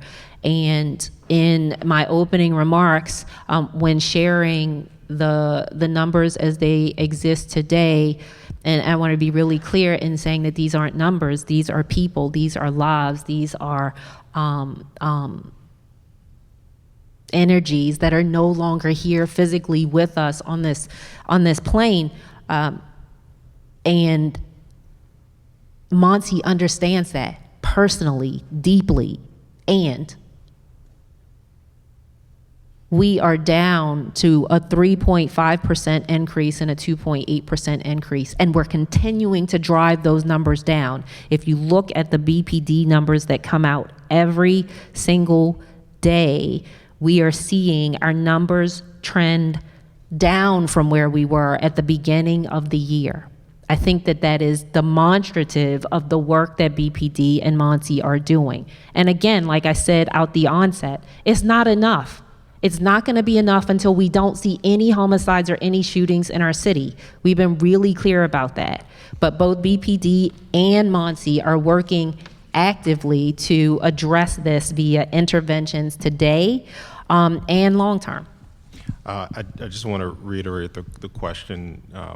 Do we have like a specific suite of our services that are directed toward young people?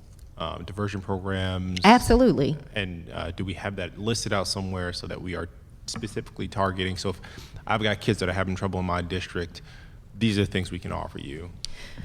Thank you for that question. I would offer that there was just a quote today in one of our press outlets that came from Jenny Egan, who is responsible for juvenile services at the Office of the Public Defender, and she spoke highly of MONSE's ability to provide our young people with opportunities and services in partnership with the Office of the Public Defender and the Department of Juvenile Services to make sure that we're navigating those young folks away from the criminal justice system. So in fact, yes, MONSE has been working on post-arrest diversion for some time now with the Department of Juvenile Services, even long before I got here, and pre-arrest diversion since starting. We are partnered with Center for Urban Families, which allows us to utilize their space to make sure that it doesn't feel like a punitive space that we're putting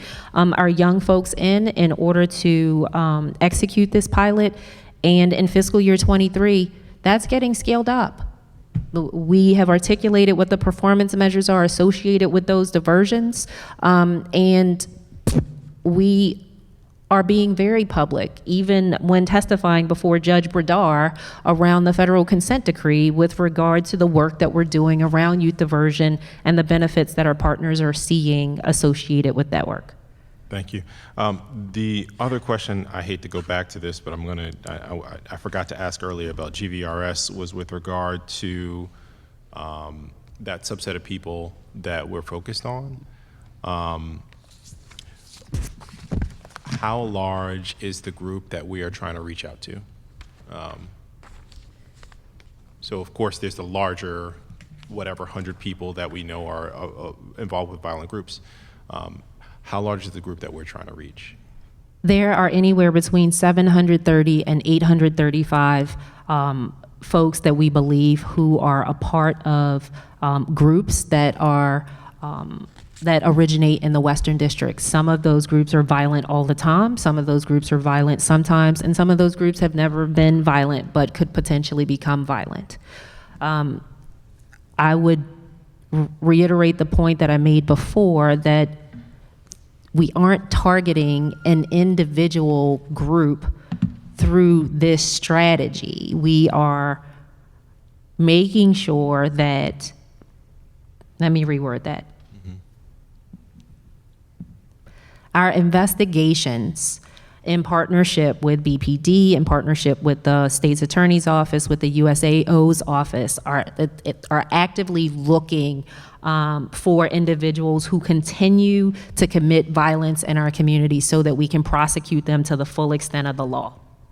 And for folks that we are targeting for custom notifications because they aren't being actively investigated, deconfliction has happened so that we aren't telling them one thing only to lock them up later, is not specific to a subset of a group. It is based on the activity that's happening in the Western District. It's based on the chatter that we hear. It's based on intel. It's based on phone calls. It's based on that information. It's based on non-fatal and fatal shootings.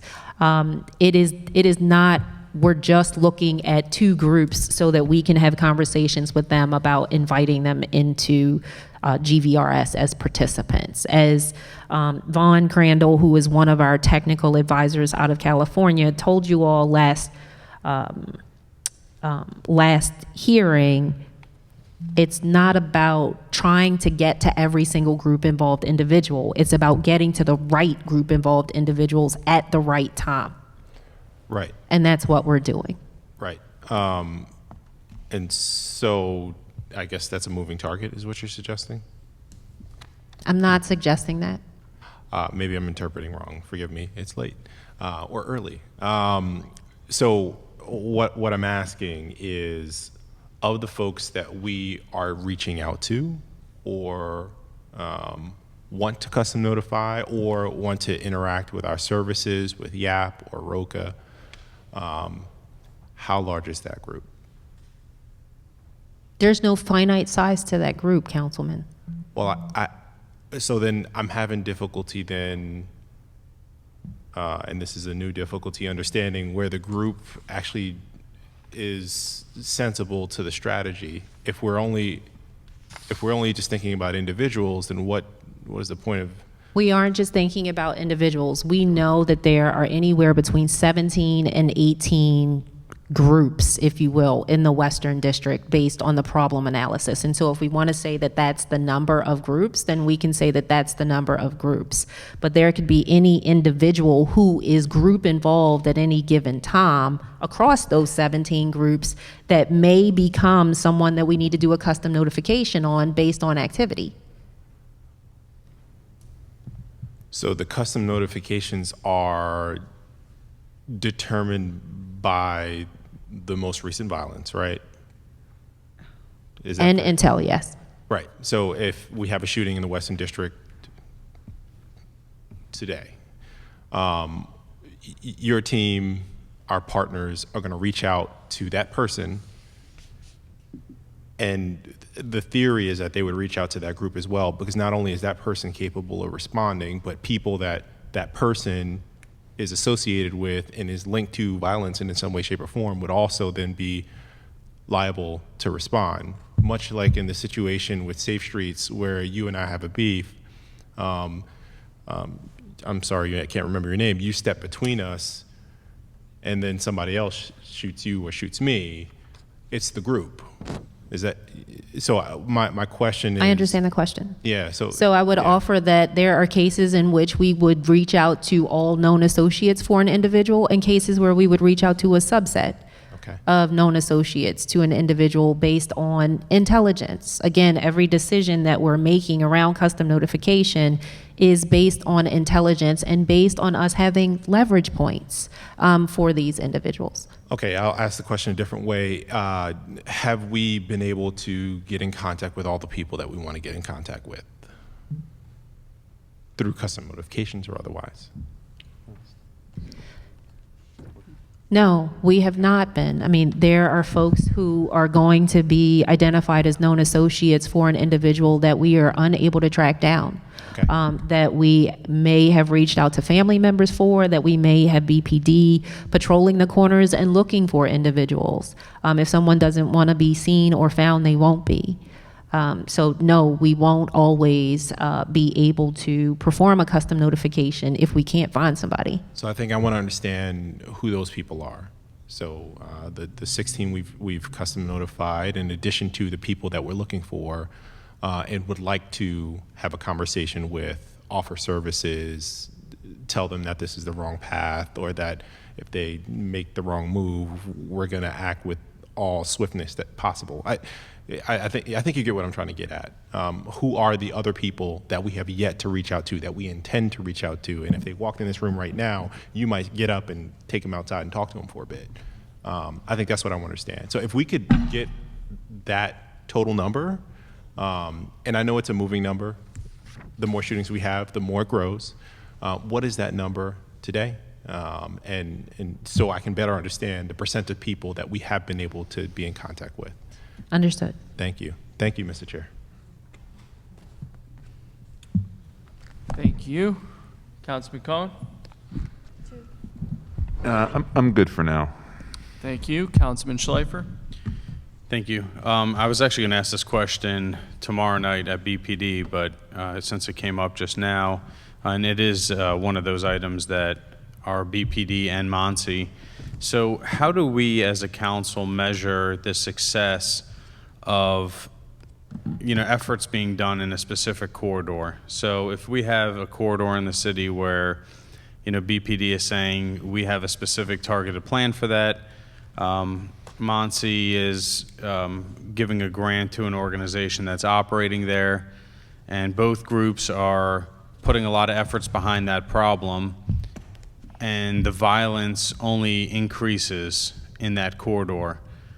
Who do we hold accountable at the city council, and what is the proper course of action? Because what I've already been seeing happening from having conversations with various entities involved in this, and I know it's come up, it's not just Monty, there's multiple different agencies involved in these different issues, is that everybody kind of says, well, it's not just us, it's everybody, and we all collectively. And so when we have a lot of resources going to solving a problem in a specific spot, and the problem is only getting worse, are we to believe that the problem could have been even worse than that? Or is there a metric or some type of accountability that we should be saying to BPD, hey, maybe your specialized unit would be better served elsewhere, or maybe, a $300,000 grant would be better off going to a different group.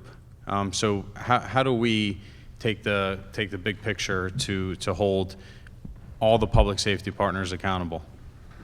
So Monty's been very clear about building out its case management capabilities. For the first time ever, this agency and its predecessor agency have never had case management tools that have given not just the council, but the public, both quantitative and qualitative data to perform true assessments associated with performance at an individual CBO level, at an individual initiative level. That's something that we are building out and plan on having all of the infrastructure in place by the end of the fiscal year, with the exception of the one functional area that I talked about earlier. And we've committed to making sure that we are partnering with academic evaluation partners, both at an aggregated and disaggregated level associated with all of these initiatives, so that it's not just Monty's word to this body or to this public, but external evaluators to say what's working and what's not working, translating that into and what are the impacts, what are the outcomes in the lives of these individuals in these communities, in these neighborhoods that are material and real, visible, tangible. Okay, so I guess I'll just ask, and I'm going to ask BPD about their specific piece, like when they deploy the DAT team to a specific area and it has no impact. So as far as Monty is concerned, one of the largest sums of money goes to Safe Streets.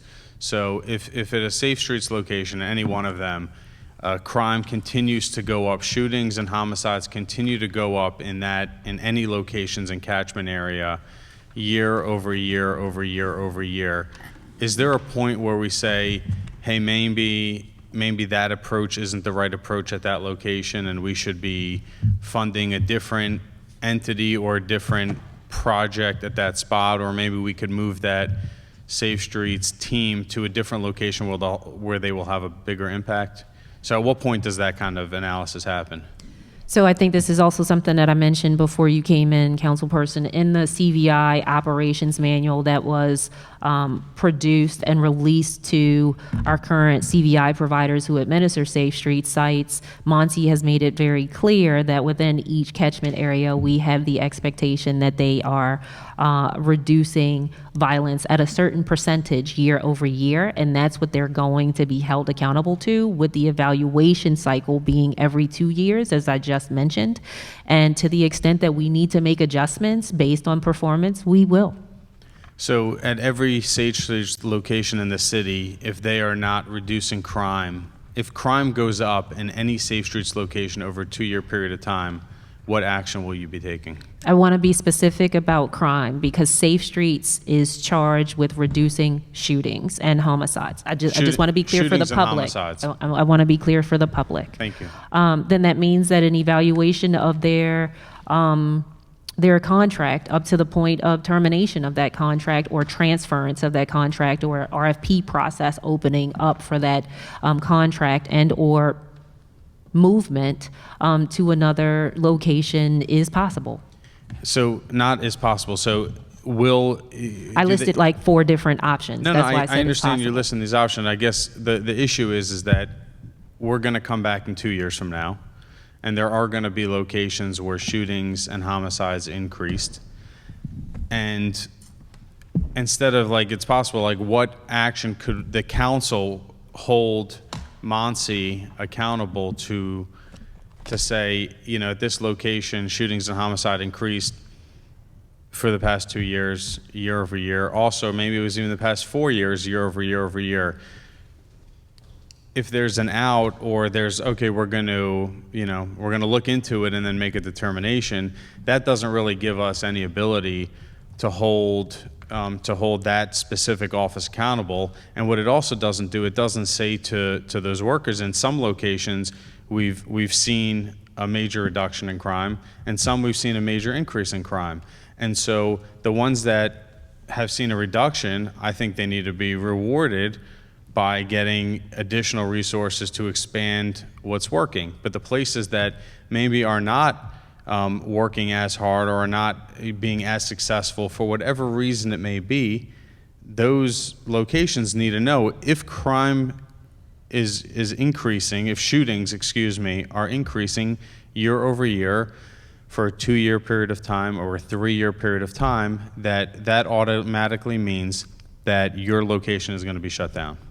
I don't have a problem with making that commitment to you. I do have a problem with indicating that we won't be successful, that we will come back this time next year and we won't see success at all 10 of our sites, because I'm not going to bet against Baltimore. Okay. If, in fact, that is the case, I'm comfortable with making the decision and the commitment to terminate a contract. Okay, so any location that does not have a reduction in shootings year over year over the next 2 years will be shut down. I think I mentioned that that's what it says in the CVI manual right now that's been produced and distributed to Safe Streets administrators. Okay, and when does that 2-year period of time start? 7/1 is also what I mentioned. Okay, thank you.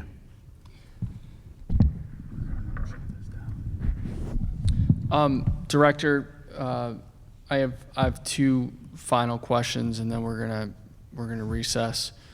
The first question, I'd like an answer to. The second question, I just want to pose for you and want to come back and circle up on it, just because I know it's a lengthy question. First question is a follow-up question to Councilman Schleifer's question around compensation. You mentioned there are 32 employees at Muncie and 31. 31, including me. And you have 34 pins, correct? Did I read that? Maybe 33, 35? You're For pretty fiscal much year 22, we have 34 pins. We are 34, hiring for other 30, positions, yes. 31 are occupied. How many of the positions in Muncie have a Baltimore City take-home vehicle? None. None? Okay, thank you. I do want to come back, and I don't know what the format for it will be, but I do want to discuss further the reconvening of the Criminal Justice Coordinating Council. I think that's a much longer discussion, but we've kept you all long enough. I would appreciate if you are available, your attendance at the BPD hearing tomorrow, considering how closely you all work with the police department. I know that the function of Muncie, as Mayor Scott views it, is critically important to the work that BPD does. So whether it's you or one of your senior staff, but if you are available, your attendance would be appreciated. I would just leave it to that and leave it to the administration to make that decision as the administration deems appropriate. The committee will be in touch with you tomorrow regarding follow-up. We do have 2 agencies that will be coming back. One is, well, I don't know that I would call them agencies. One is an agency, the Sheriff's Department. The other is regarding the 2.6 million plus or minus annual contribution or gift that the city makes to Baltimore Office of Promotion in the Arts. So we will be in touch tomorrow. Nina and Natasha, we will work through you directly, City Administrator, you as well as Chief of Staff Huber. So with that, I want to thank you all for your attention to the committee's concerns this night. and everyone get home safe. We are now in recess until tomorrow morning at 9 a.m. when we have the health department. Thank you.